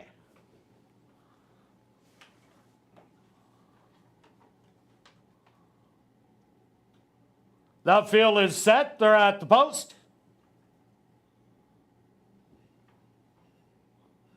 And they're off. From the middle, that's going to be Goldeneye and Drizzy. The first 2 to show some early speed on the inside, Herbie. Also away well to the far outside. You're on the Money, wanted the lead and presses forward and now opens up by 2. Settled in behind the leaders, Goldeneye and Rebounder. To the outside, the Boss Factor, Minister Maz, and well back to Will Knows. About a dozen off the lead. 23-3 the opening quarter. And You're on the Money. Securely in command by 5 lengths. Goldeneye to the outside, trying to reel him in as they hit the head of the lane, but it's still You're on the Money. Goldeneye to the outside with a big late drive. Goldeneye now looks You're on the Money in the eye and says, see you later. Inside the 16th pole, Goldeneye is going to win by 3. You're on the Money second best, third to Rebounder, and fourth to Drizzy.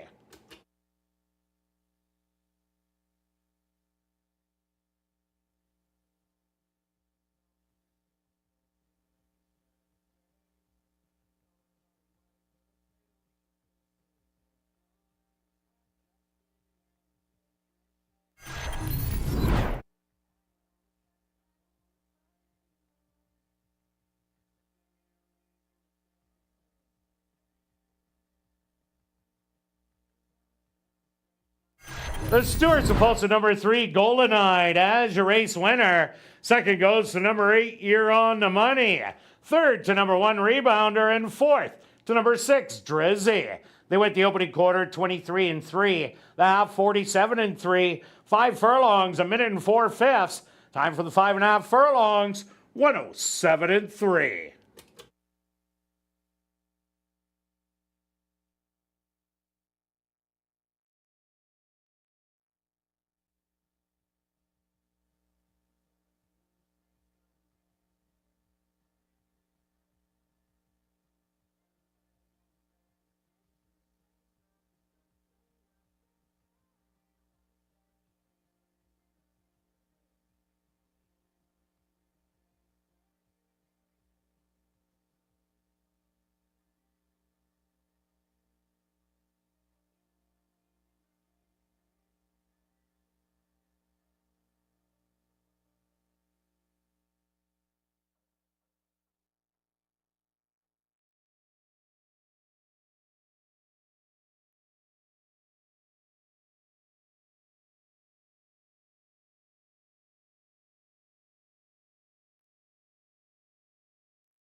Now entering the winner's enclosure, the official winner of the Lionel and Monica Ballantyne race, that's number 3, Golden Eyed. Golden Eyed is a bay gelding, 6 years old, by Golden Sense, out of the mare Hollywood Miss, by second in command. Owned by Croto Chuckwagon Team, trained by Jennifer Jordan, and ridden to victory by Dane Dawkins. Time for the 5.5 furlongs, 107 3.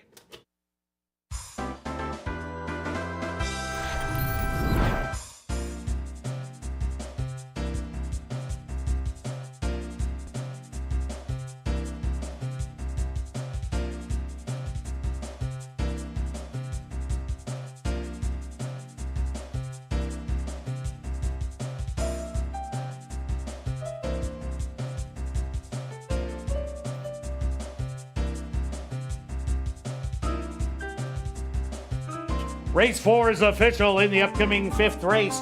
Our VIP Fan of the Night race, there are no changes. Rolling double and late pick 3 here in race number 5.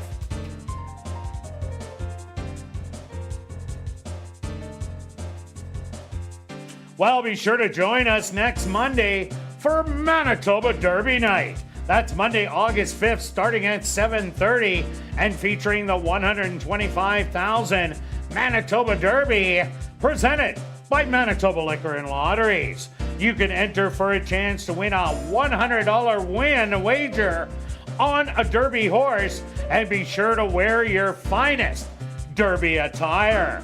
Take a photo in front of the Manitoba Derby display, tag us on Instagram, and you could win a $100 Assiniboia Downs gift certificate. Plus, family fun nights, events starting at 6:30. That's Manitoba Derby Night next Monday, August the 5th. And please take note that we have modified our racing schedule and will not be having live racing on Wednesday, July 31st or Wednesday, August the 7th. We have added dates in September, and our race meet will now end on Tuesday, September the 24th. You can see our revised schedule at asdowns.com.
Ladies and gentlemen, turning your programs back to race number 4, we had a claim to report.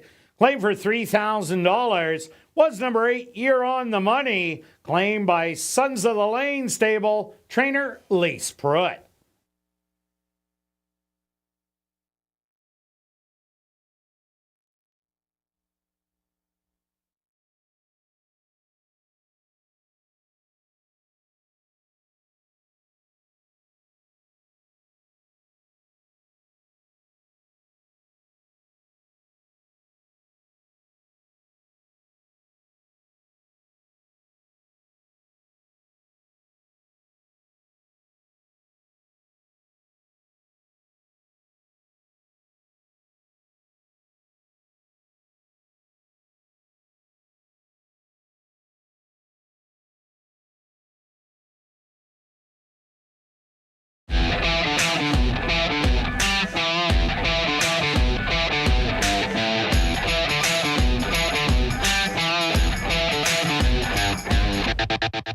And welcome back down the paddock for race number 5. We have a $3,000 claimer for 3-year-olds and up that are non-winners of the year.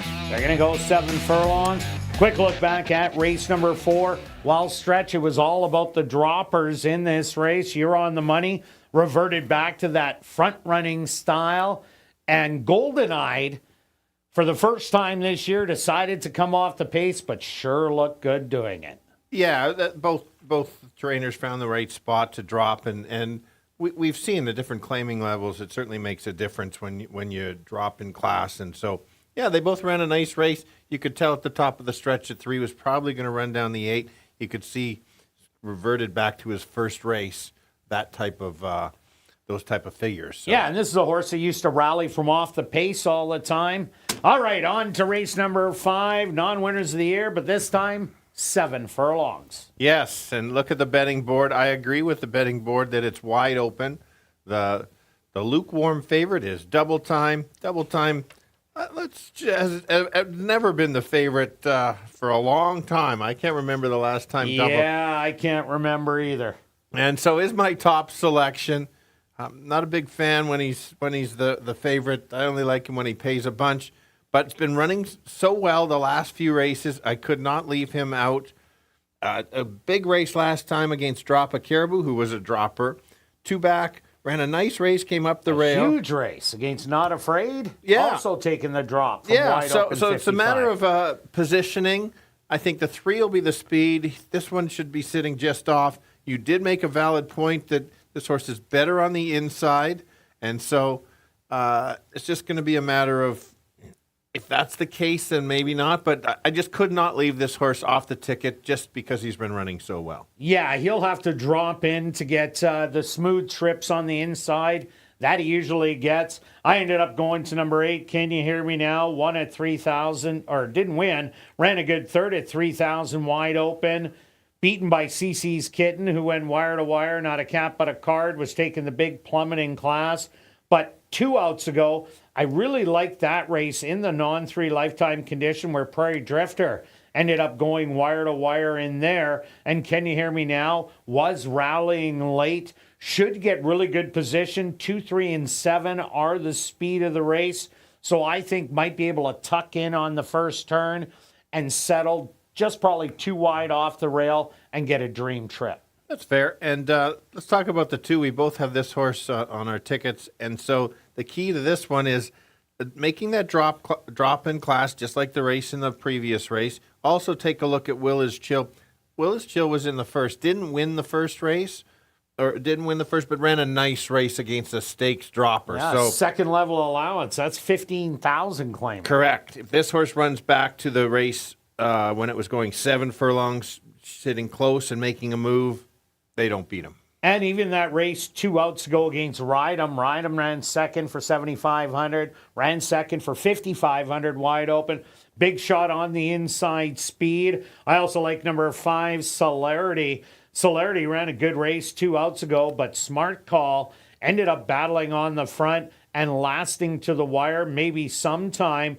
Came back and ran a really good race once again, losing to Poderoso Aki, who that horse ended up beating maybe sometime just really late in the race. But Celerity was just so far back in that mile event. Maybe it'll be sitting closer to the pace today and show that big late kick. Yeah, let's go to the other potential speed horse, the 3. He likes to pay big odds when he gets the lead. Last race, I wasn't a big fan, kind of gave it up, but puts the blinkers back on, which is the key. Hasn't won in a couple of years, but when he gets the lead, he can get brave. And it's one of those horses that's kind of an all or nothing. Don't want to completely leave him out. It would not shock me if this horse tried to steal it. So gotta maybe include it a little bit. Yeah, another horse to look at, number 6, Silver Maker. Here's a horse that just couldn't rally last time out as the speed carried, that being CC's Kitten. Smart Call also was on the front end, shooting money, Cajun Birdie. But this horse's best running is at this 7 furlong distance, has won 3 out of 8 tries and 2 for 4 here at Assiniboia Downs. You're getting 10-1. That'll probably even float up. But if the horse gets a trip behind a bunch of speed, might be able to mow him down. For sure. Let's look at the rail horse here. Ran an evenly race last time, a nice effort. You can't disregard this horse. 7 furlongs along the rail is always a good spot to use these type of horses. It's one of those drop and pop horses right down to the bottoms. You know, sitting there, 17-1. This horse should not be 17-1. I think it should be about a 12 or a 13-1 type, especially if there's some pace. This horse could upset. And the 4 horse really slow. Here's another one taking money right now at 9-2. A good second, 3 outs ago to It's a Boy in a compact field of 3. Then had to run against Smart Call, ran an even race. Had trouble at the gate last time out, didn't get out of the gate. Wasn't able to show that late closing style, but this is a horse that does have a big kick late. If he's able to use it with some speed that is backing up, I'm thinking it's a wide open event. Stretch. What do you have? All right, just a simple, and I'm liking how big a wide open board it is, so I like this bet. $3 exacta box, 2, 7, and 8, total of 18, or just spend 6 and make it a $1. And I'm doing a tractor. I'm going to put the 8 on top with the 2, 4, 5, 6.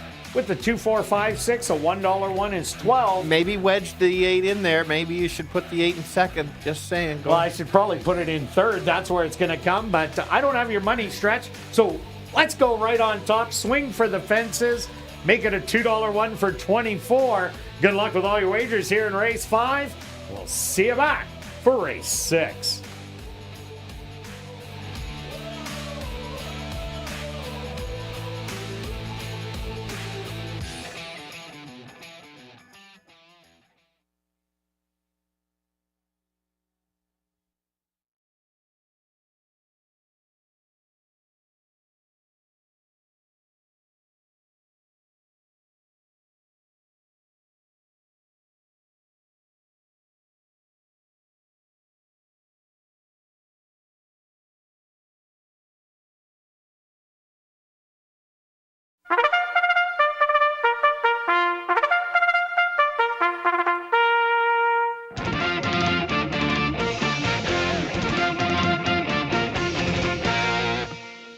The horses are on the track for race number 5, our VIP Fan of the Night race. They're going to go 7 furlongs for $10,000. Number 1 is Camps Bay, owned by Sanderson Stables, trained by Bruce Sanderson with Praven Badry. Number 2 is Orcadian Storm, owned and trained by Andre Ellis with Neville Stevenson aboard. Number 3 is Himmelstein, owned and trained by Doug Mustard with Sachin Paris. Number 4 is Really Slow, owned by Bearstream Stable, trained by Lee Delaron with Chavi and Chow. Number 5 is Celerity, owned by Henry Witt Jr., trained by Lee Delaron with Javanil Patterson. Number 6 is Silver Maker, owned by Glenn Miller, Manny Miaderos, and Dean Wozniak, trained by Jim Donnelly with Arthur Badu. Number 7 is Double Time, owned and trained by Steve Thompson with Siobhan Bell. Rounding out the field is number 8, Can You Hear Me Now? Owned by Marco DeFonte, trained by Devin Gittins with Demario Bino. Our VIP Fan of the Night race. Here in race number 5, they'll go to post in approximately 3 minutes.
All right, the boys going 7 furlongs, 2 turns here.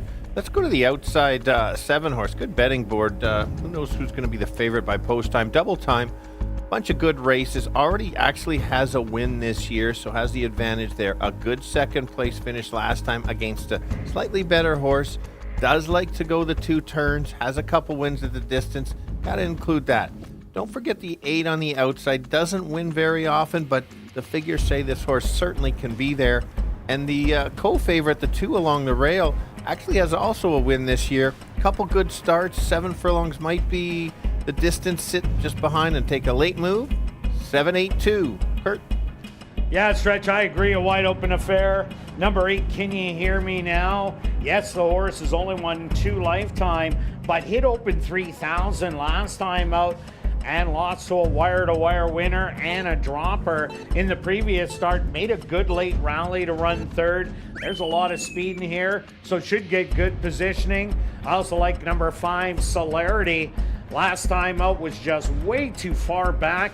Has to be a little bit closer. If it does, like it did 2 outs ago against Smart Call and maybe sometime, should run a big race in here. And the 2 Arcadian Storm, inside speed. Always dangerous, going 7 furlongs on our racetrack. So I'm going to give you 8, 5, and 2. Good luck here in race 5.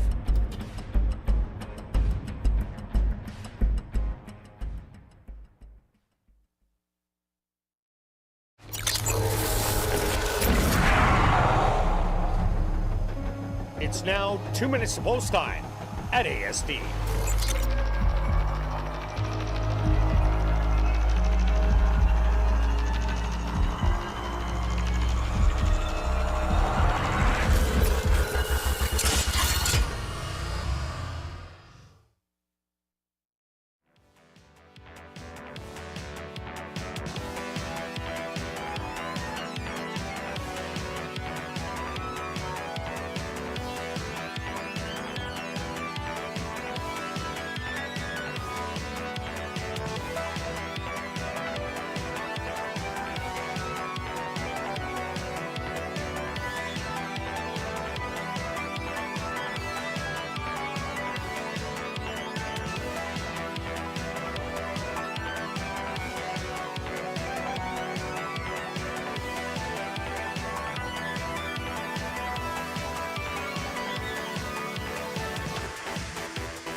Camps Bay, the first one into the starting gate.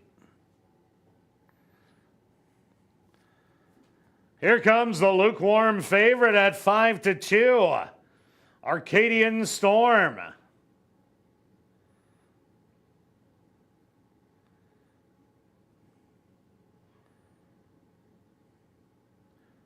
Himmelstein will be next.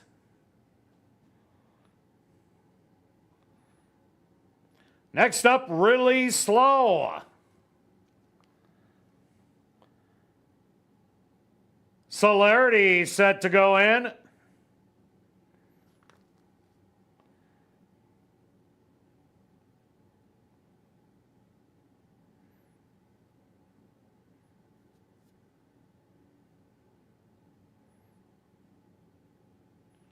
Silvermaker will be next.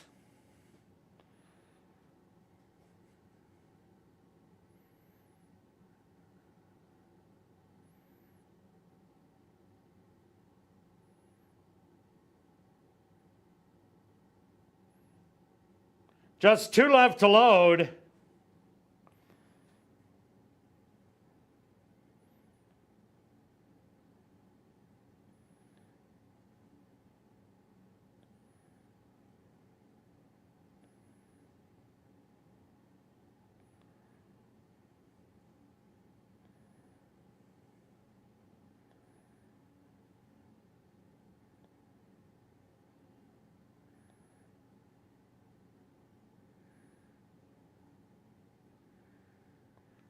A quick equipment change on number 7, Double Time.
Can you hear me now? Now going in.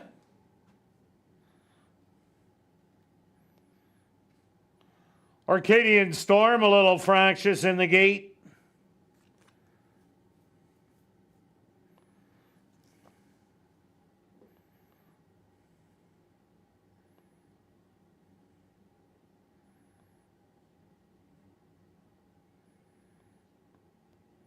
Siobhan Bell getting a leg up on Double Time, who will be the last to load.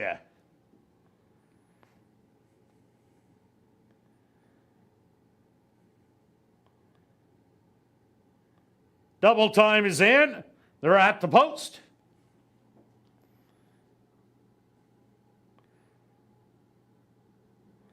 And they're off. Stumbling at the start was Himmelstein. Arcadian Storm quickly goes out and grabs the early lead by half a length from the outside. Can you hear me now? Sitting in a good stalking position in second. Settle back in third, Himmelstein, recovering after the bad break. Another length to Double Time. To the outside, Silvermaker. Hemmed on the rail. That's going to be Really Slow. And then 3 back to Camps Bay. And the trailer will be Celerity.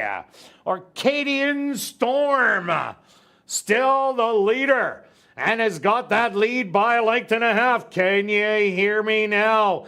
in the good position in second. 5 more back to double time. Sitting in third, right behind him. Really Slow has moved up smartly. Then Himmelstein, Silver Maker, and back to your trailers, Camps Bay and Celerity. They hit the head of the lane, and Orcadian Storm has made every pole a winning one. Double time coming with a late run on the inside. It's Orcadian Storm. Double time, and can you hear me now? Orcadian Storm begging for the wire, and Celerity from the clouds, but it is going to be Orcadian Storm with the win. Close for second, third, and fourth between Celerity, Double Time, and Can You Hear Me Now?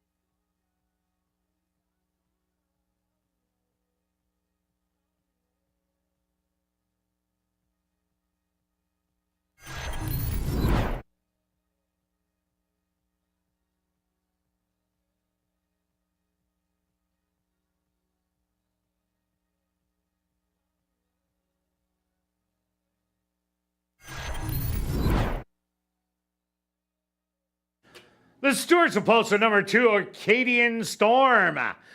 As your unofficial winner, a photograph has been called to determine the place and show positions.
Now entering the winner's enclosure, the unofficial winner of our VIP Fan of the Night race, that's number 2, Orcadian Storm.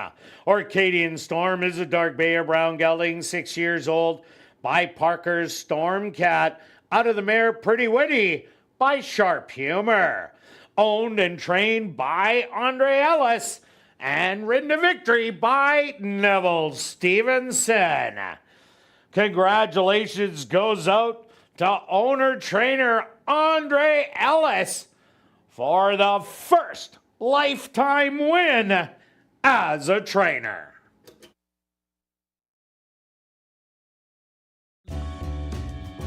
Results of the photo show number 7, Double Time, finishing second.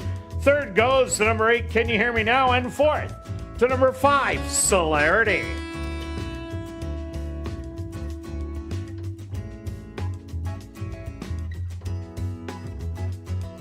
Race 5 is official in the upcoming 6th race. There are no changes. Classic high 5 wagering. They'll go to post in 14 minutes.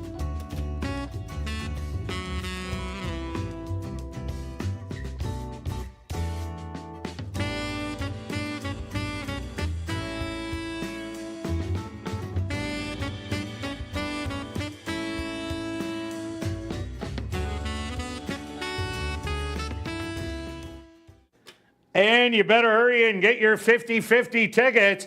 The jackpot is currently at $2,600 and still growing. Tickets 1 for 10, 10 for 20, 50 for 50, or 200 for $100. You can get those tickets at Guest Services, the VLT Cashier's Cage, the 50/50 Ticket Seller, or at 5050.asdowns.com. Ticket sales will close at 9:50, which is 8 minutes away, so get your tickets now.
Ladies and gentlemen, turning your programs back to race number 5, we had a claim to report.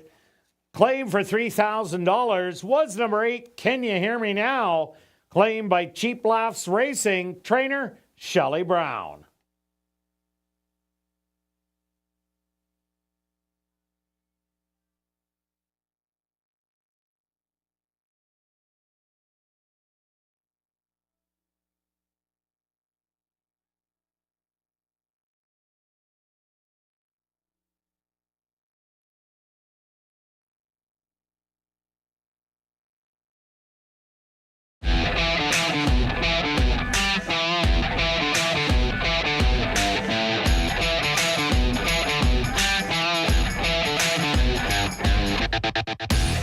And welcome back down the paddock for race number 6. We have an allowance optional $10,000 claimer for fillies, mares, 3-year-olds and up.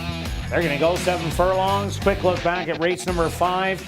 Well, Himmelstein ended up breaking to his knees, gave Orcadian Storm a loose and real easy lead, and Neville Stevenson nursed the horse around to victory. Yeah, that changed the complex of the race. Double Time ran a nice race. He got the rail, like you said, had to do that. Yeah, he got the rail late and kept coming. And the 8 was closing. And take note of the 5 in that race, Celerity. Either Close one. enough. Yeah, I nailed it. That's closer than you usually get. Much closer. Came from way back. A little bit closer next time. Could be there. Pay attention to that one. Let's keep it going here. The 6 races, you're allowed a good field of fillies and mares. The girls' allowance optional claimer. Let's go to the 6 horse at 7-2. Like those odds. Was the morning line favorite. Stretches out after a 6 furlong race that I thought this horse ran out of ground, was wide, and then as the footnotes say, kept coming. Agree with that. I think Antonio can recognize how this race goes, makes a move and tries to get there. My concern is hasn't won in a couple years. We've seen how that trend is going with a few other ones. I've fallen into the Kirt trap right here. I should switch my picks, Beth, but I'll leave it at that. Yeah, Dixie Mo usually going around 2 turns is forward in the race, but there's a pile of speed. The 1, 2, 7, and 8. They all bring it to the table. So I went to number 5, JJ's American Diva. Last time out, had Neville Stevenson aboard, and the horse battled on the front end and only lost by a length and a quarter. The time before it was on the front end because it was a compact field of 4, but the 2 previous starts sat back and made a big late kick early in the turn and got close and then collared them down the lane. So I like that running style. So I think JJ's American Diva has a huge shot in here. Agree with you. If they can stalk, then watch out. Extra tough. Let's go to the current favorite. Don't like the price at all. I wouldn't be playing this horse at that price. Drops in class, ran an even race. Tried to chase with Spittin' Kitten. That's never a good idea. And then flattened. There is speed. It's going to be a matter of what Ronald Daly goes in this one. Does the horse try to get the lead or try to sit just off and let the speed come back? I mentioned on ASD Live that this horse could be a need the lead horse. I'm not a big fan of the races because the wins when this horse gets the lead can keep going. When doesn't, struggles a little bit. So we'll see the running style. And being 7 furlongs, those inside horses that do have speed will definitely hang this horse out at there. I took a shot on number 4, East Coast Cowgirl. Was in the second level allowance to start the year against straight 3-year-olds and ran a good race, was beaten by 8 in the end, but those are both stakes winners. Zarina and She's My Niece came back in a 10-on-3 lifer and crushed them by 6. Last time out, ran against Dixie Mo, but that was a wet, fast racetrack. Maybe the horse just didn't like it as it is 0 for 2 on the off track. If it runs back to that race 2 outs ago, that is so good. It's like when it won its non-2 lifer, going 7 furlongs at Sam Houston. That kind of a race fits perfectly in here. For sure. Let's take a look at the 3 going off at 12-1, double the morning line price. This horse is definitely going to sit back. I don't think it'll be on the lead. A little flat this year, but has that back class. I do like that late the work on July 21st. There's a wake-up call. If runs like to that or Jared's figured out what was wrong with this horse, watch out. Could be your long shot. And number 8, Sparkling Silver, got the win last time out and was able to run down Lady Cop, who was 1-9 in the race. going around 2 turns. He usually likes to be forwardly placed. That's not going to be good, as there is all that speed, and that's a tough post position going 7 Yeah, furlongs. from the outside to the inside end up being the longest shot. This horse has got to show speed, has a workout coming in, is going to go as fast and as far as she can go. Didn't handle the distance last time. We'll see what happens second start going a distance. And Miss Z stumbled at the break, lost all chance.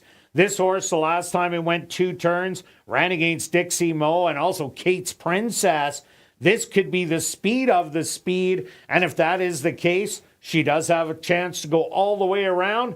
Stretch, here we go. Race number 6. What do you got in here? Well, I wouldn't make a win bet on my top selection, but it's a simple place bet. 40 place on the 6. Right running style, right trip, gets there, maybe wins it, but just to be extra safe place. And myself, I'm going after the late daily double. I'm taking the 4 and 5 with the 2 in the last race, a $10 double for 20. Good luck with all your wagers here in race 6, and we'll see you back for race 7.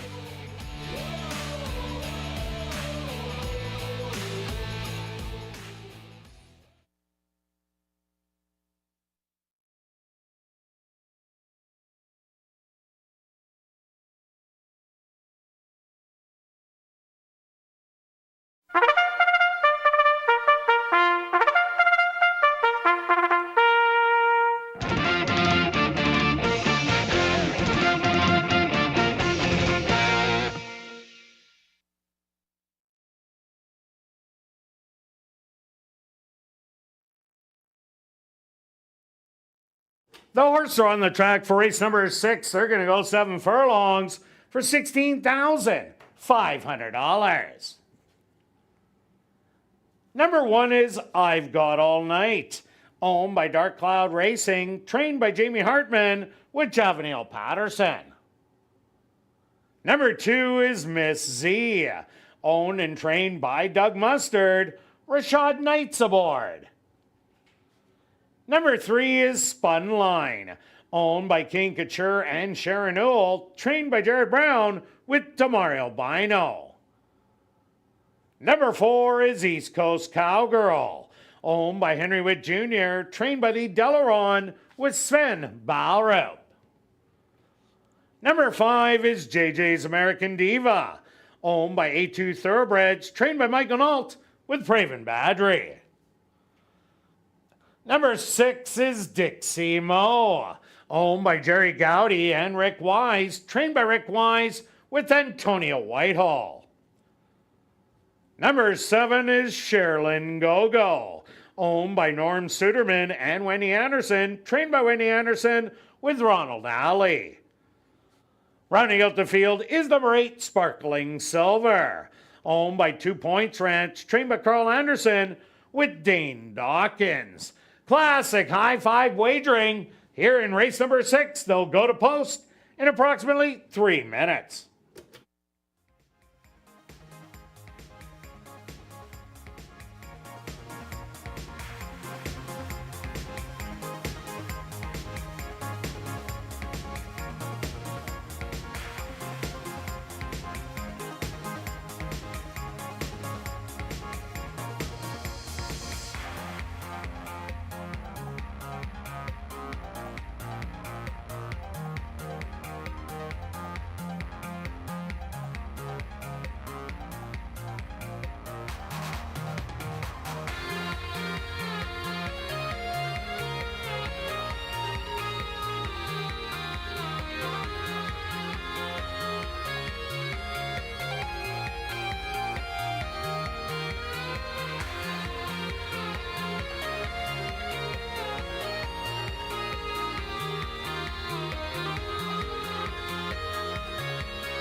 Going 7 furlongs. There is a bunch of speed in here, so I'm going to take the mare that can sit just off the pace and try to make a late run, and that's the 6, Dixie Mo. Sitting on a win, hasn't won in a while, so be careful on that. Has a maintenance work coming in. Right trip, could go right to the winner's circle. Others to consider, current favorite is the classier horse on the outside, the 7 horse. Needs to deal with the inside speed, could do that and just kind of keep going. And the one that could get the best trip of the ones, that's the 5. If she sits just off, she could make that late run. Look at the betting board, 6, 7, and 5.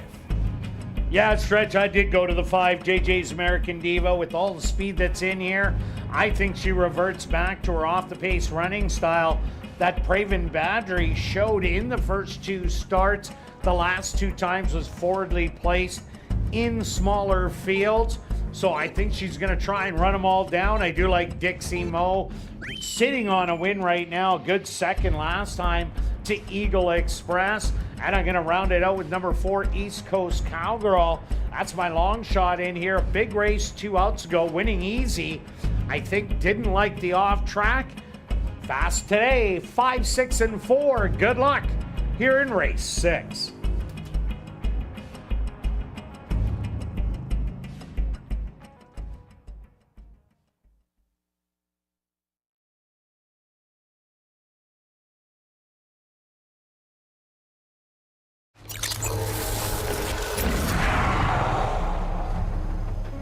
It's now 2 minutes to post time at ASD.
Sparkling Silver, the first one into the starting gate. Front gates are open for Spunline. The next to go in.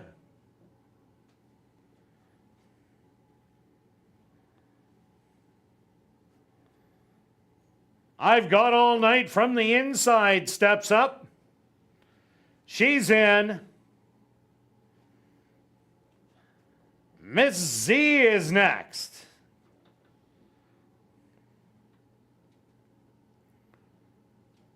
Here comes East Coast Cowgirl.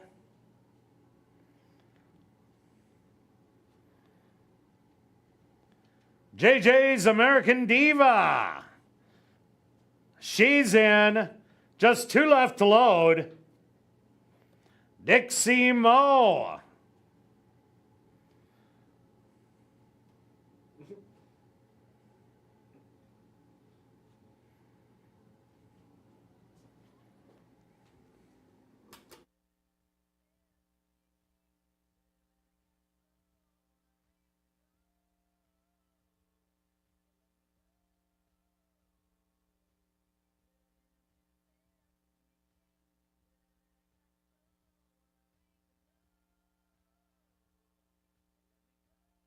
Front gates now open for Dixie Moe to go in.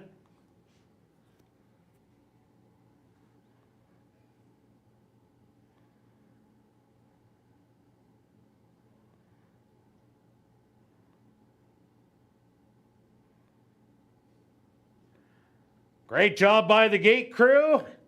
And now just waiting on Sherilyn Go-Go. The current 3-2 favorite. The field is set. They're at the post. And they're off. From the inside, Miss Z shows her good early speed. In between horses, JJ's American Diva wants to be up close early.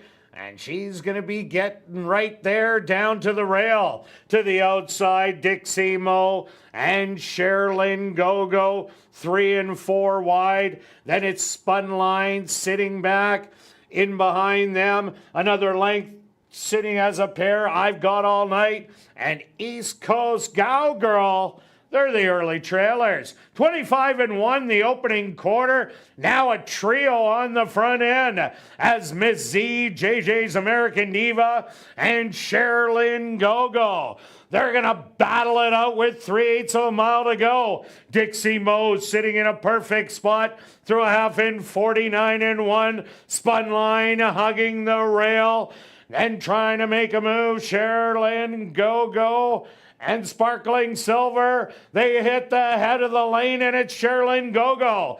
To the outside, now opening up by a length, trying to battle back JJ's American Diva. These two, 16th of a mile to go. Sherilyn's Go-Go, JJ's American Diva, but it's Sherilyn Go-Go getting the win. JJ's American Diva in second. Third will go to Dixie Moe.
Ladies and gentlemen, please hold all tickets.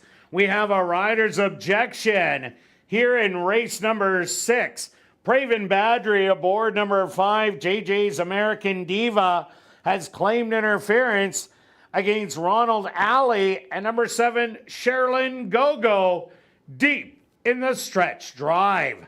Rider's objection, 5 on 7.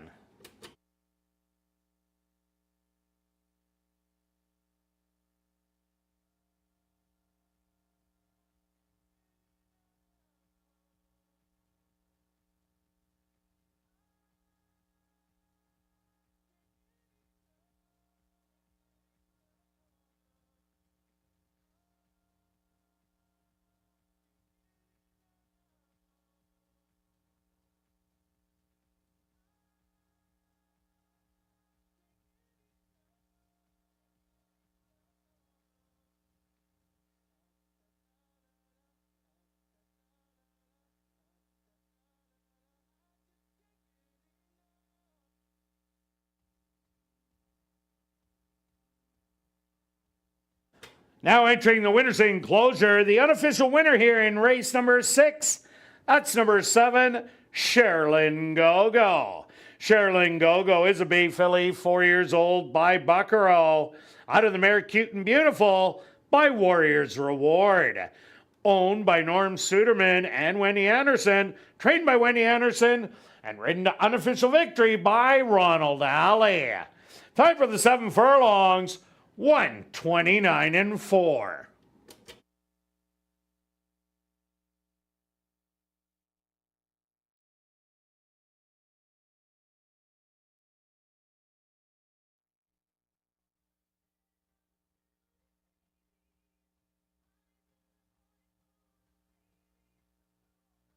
The stewards have posted number 7, Sherilyn Gogo, as your race winner. Second goes to number 5, JJ's American Diva.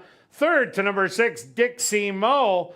A photograph has been called to determine the 4th place finisher.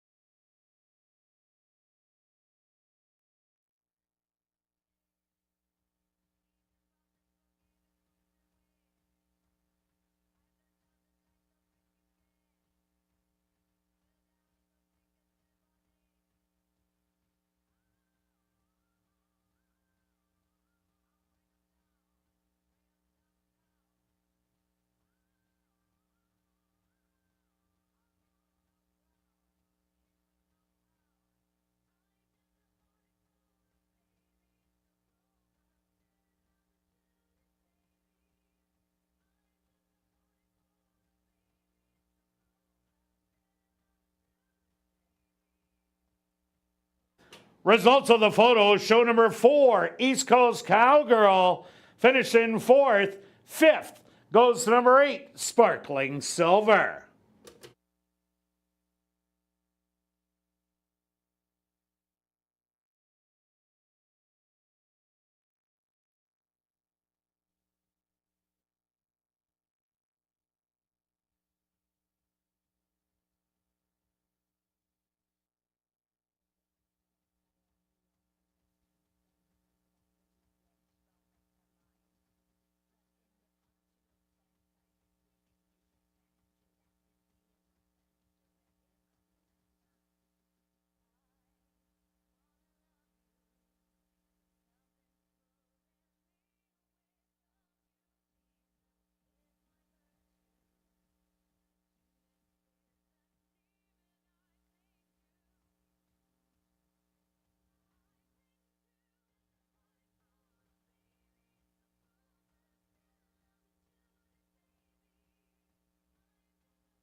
Ladies and gentlemen, after reviewing the films, the stewards have disallowed the claim of foul.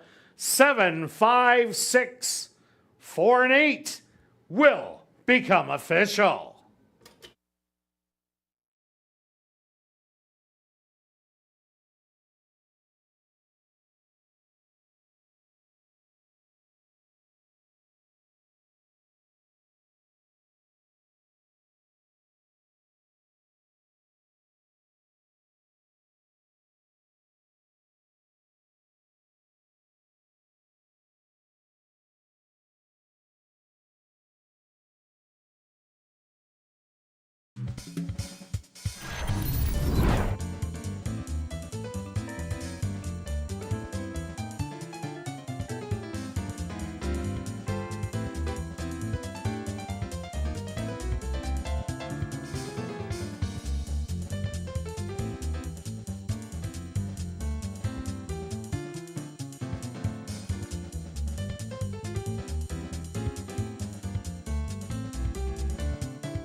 Ladies and gentlemen, directing your attention to your television monitors, here's the objection tape from race number 6.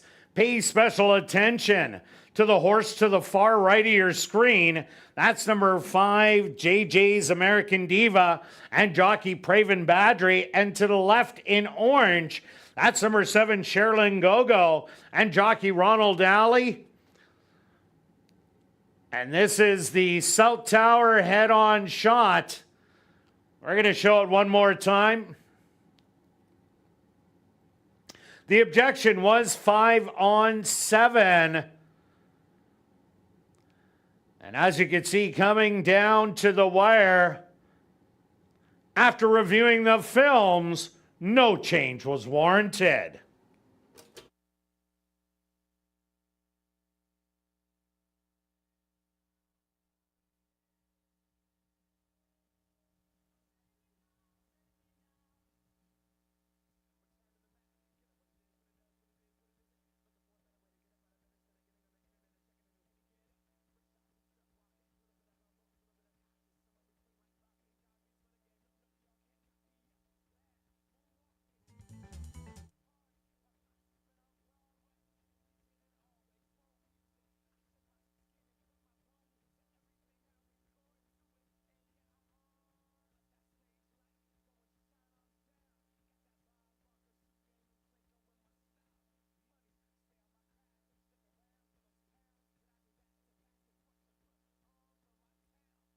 And we've drawn our winning ticket in tonight's 50-50 draw. It's series letter AA, number 1528338. Congratulations, you've won $1,385, and that ticket was purchased on track. You can collect your winnings at guest services on the main floor, south end.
Ladies and gentlemen, turning your programs back to race number 6, we had 2 claims to report.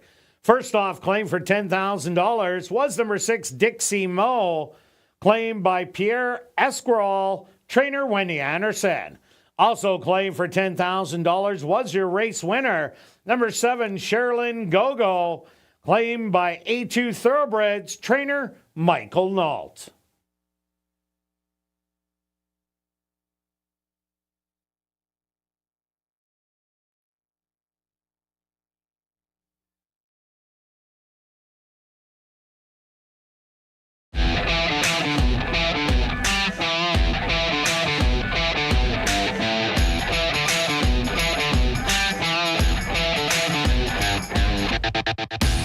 And welcome back down the paddock for race number 7 for this $3,000 claimer.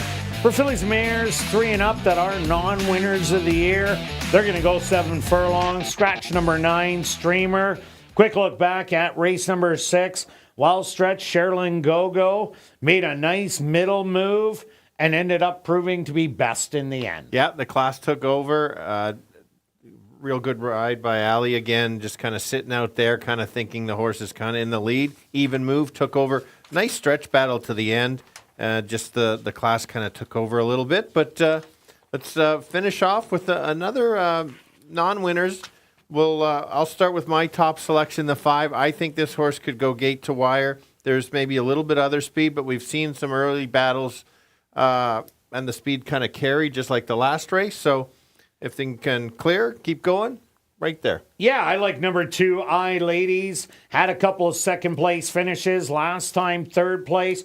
But this horse was a router at Mountaineers previously. I think the horse is going to make a middle move in here. Draws inside.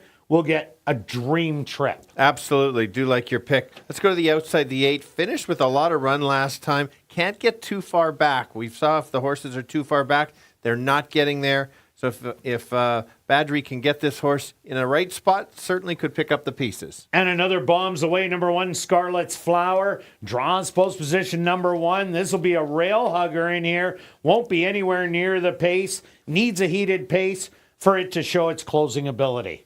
All right, let's go to our wagers here in race 7 stretch. What do you got? Well, I'm going to go with a win place bet here. It's all right. 15 to win, 30 to place in case somebody gets me late. And so if you had a little smaller budget, maybe $2 win, $4 place. But I'm 15 and 30. Total bet 45. And I'm going to end off with the tractor, 1-2-1-2 all. That's going to be $12. And then in the wedge, 1-2 all, 1-2. Total cost $24. Good luck here in race number 7, and we'll see you back tomorrow, 6:45 Central for ASD Live.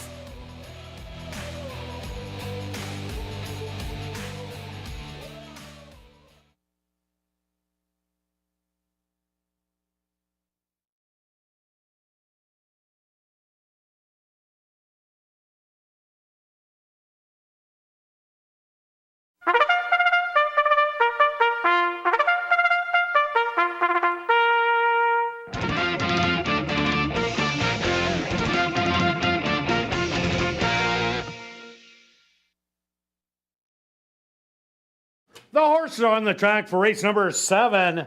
They're going to go 7 furlongs for $10,000. Number 1 is Scarlet's Flower, owned by Vela K. Butler and Back on Track Stables, trained by Jennifer Jordan with Sachin Paris. Number 2 is I Ladies, owned by Lucky 8 Stable, Jared Brown and Sue Crane, trained by Jared Brown with Javanil Patterson. Number 3 is Field Letters, owned by B&J Stable, trained by Shelley Brown with Ronaldo Cumberbatch. Number 4 is Anna Kazana, owned by All for One Stables, trained by Shelley Brown with Antonio Whitehall.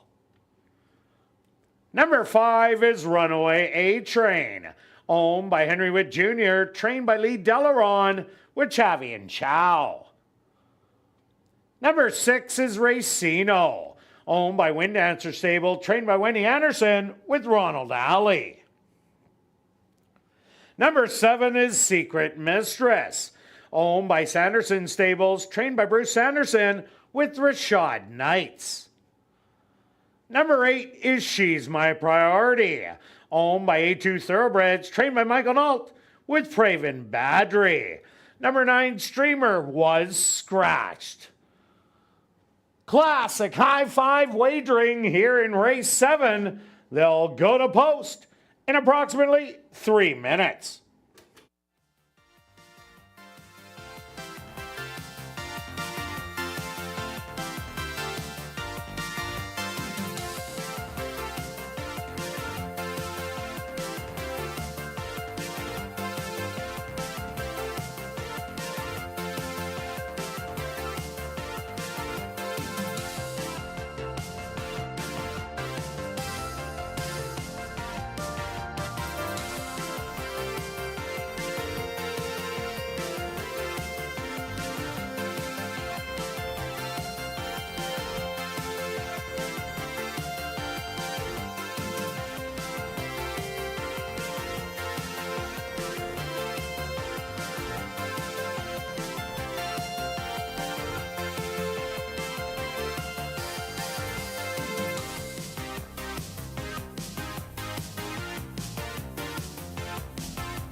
All right, the girls close out tonight going 7 furlongs. Everybody looking for their first win. Good betting board. Yates the slight favorite, but let's go to the 5 horse. Get at 4 to 1 or $10 for your $2 wager. Really big race last time. Battled every step of the way and just tired late to a little bit better horse that day. Others to consider: the 2 horse could get the best trip of the bunch if there's a bit of a battle early.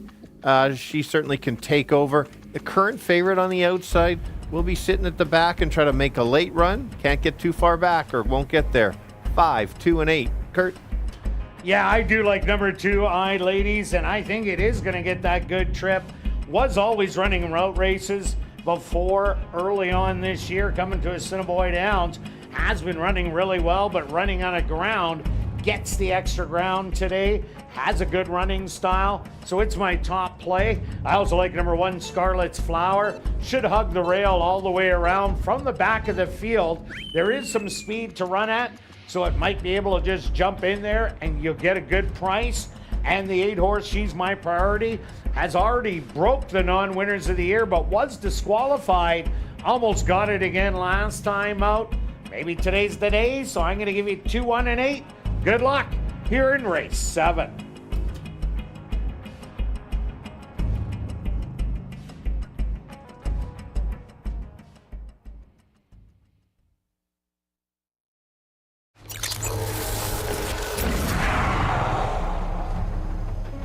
It's now 2 minutes to post time at ASD.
Scarlet's Flower leads the filly and mares in for the nightcap.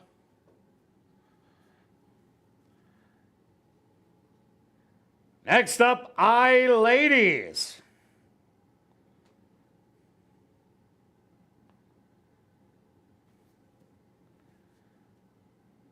Here comes Field Letters. She walks right in.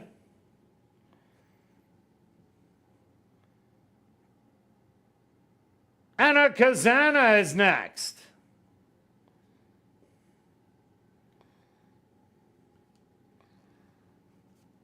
Runaway A-Train set to go in.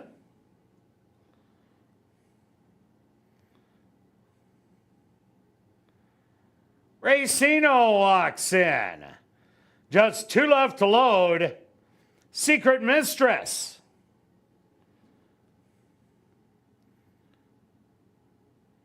And now just waiting on She's My Priority.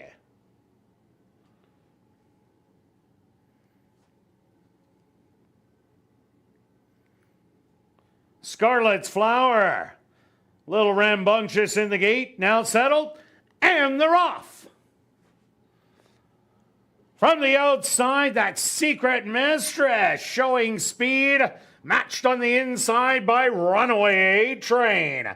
Anna Kazana settled back in third. She's My Priority. On the outside in fourth. I Ladies on the rail in fifth. Then it's back to Racino, Field Letters, and Scarlet's Flower, who's about a dozen off the lead.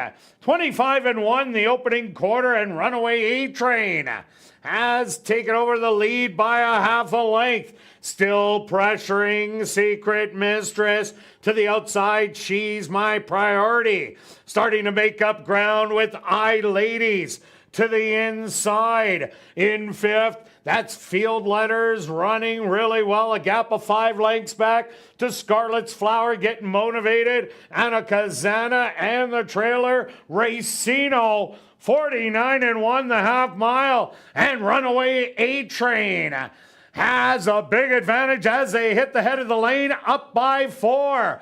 I Ladies and She's My Priority. They're running as a pair, and here comes Scarlet's Flower, but Runaway A-Train is running away on the field. A 16th of a mile to go, and it's all Runaway A-Train. Wins by 4. She's My Priority second best. Looks like Scarlet's Flower for third. Field Letters for fourth. And I Ladies ran fifth.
The Stewart's opposed to number 5, Runaway A-Train. As your race winner, second goes to number 8, She's My Priority. A photo has been called to determine the show position. They went the opening quarter 25-1, the half 49-1. 6 furlongs, 116-1. Time for the 7 furlongs, 131.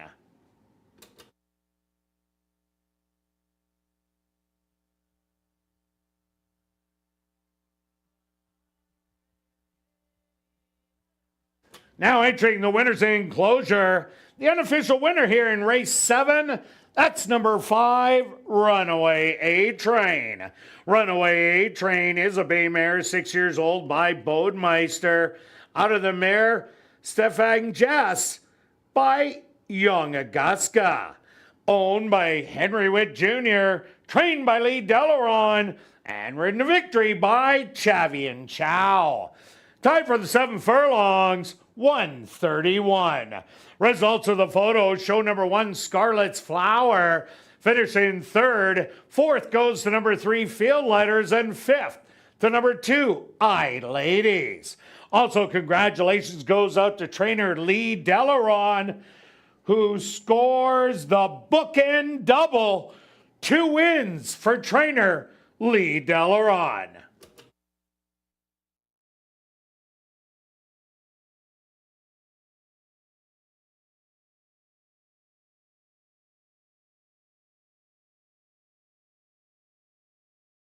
Well, now it's time to head up to the clubhouse to enjoy Crazy Hour on the second level, where our free $500 cash draw will take place at 11:30 p.m.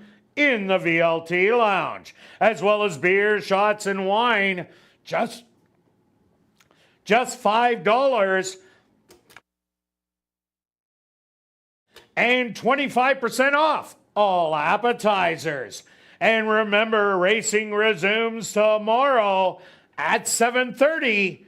We'll see you then.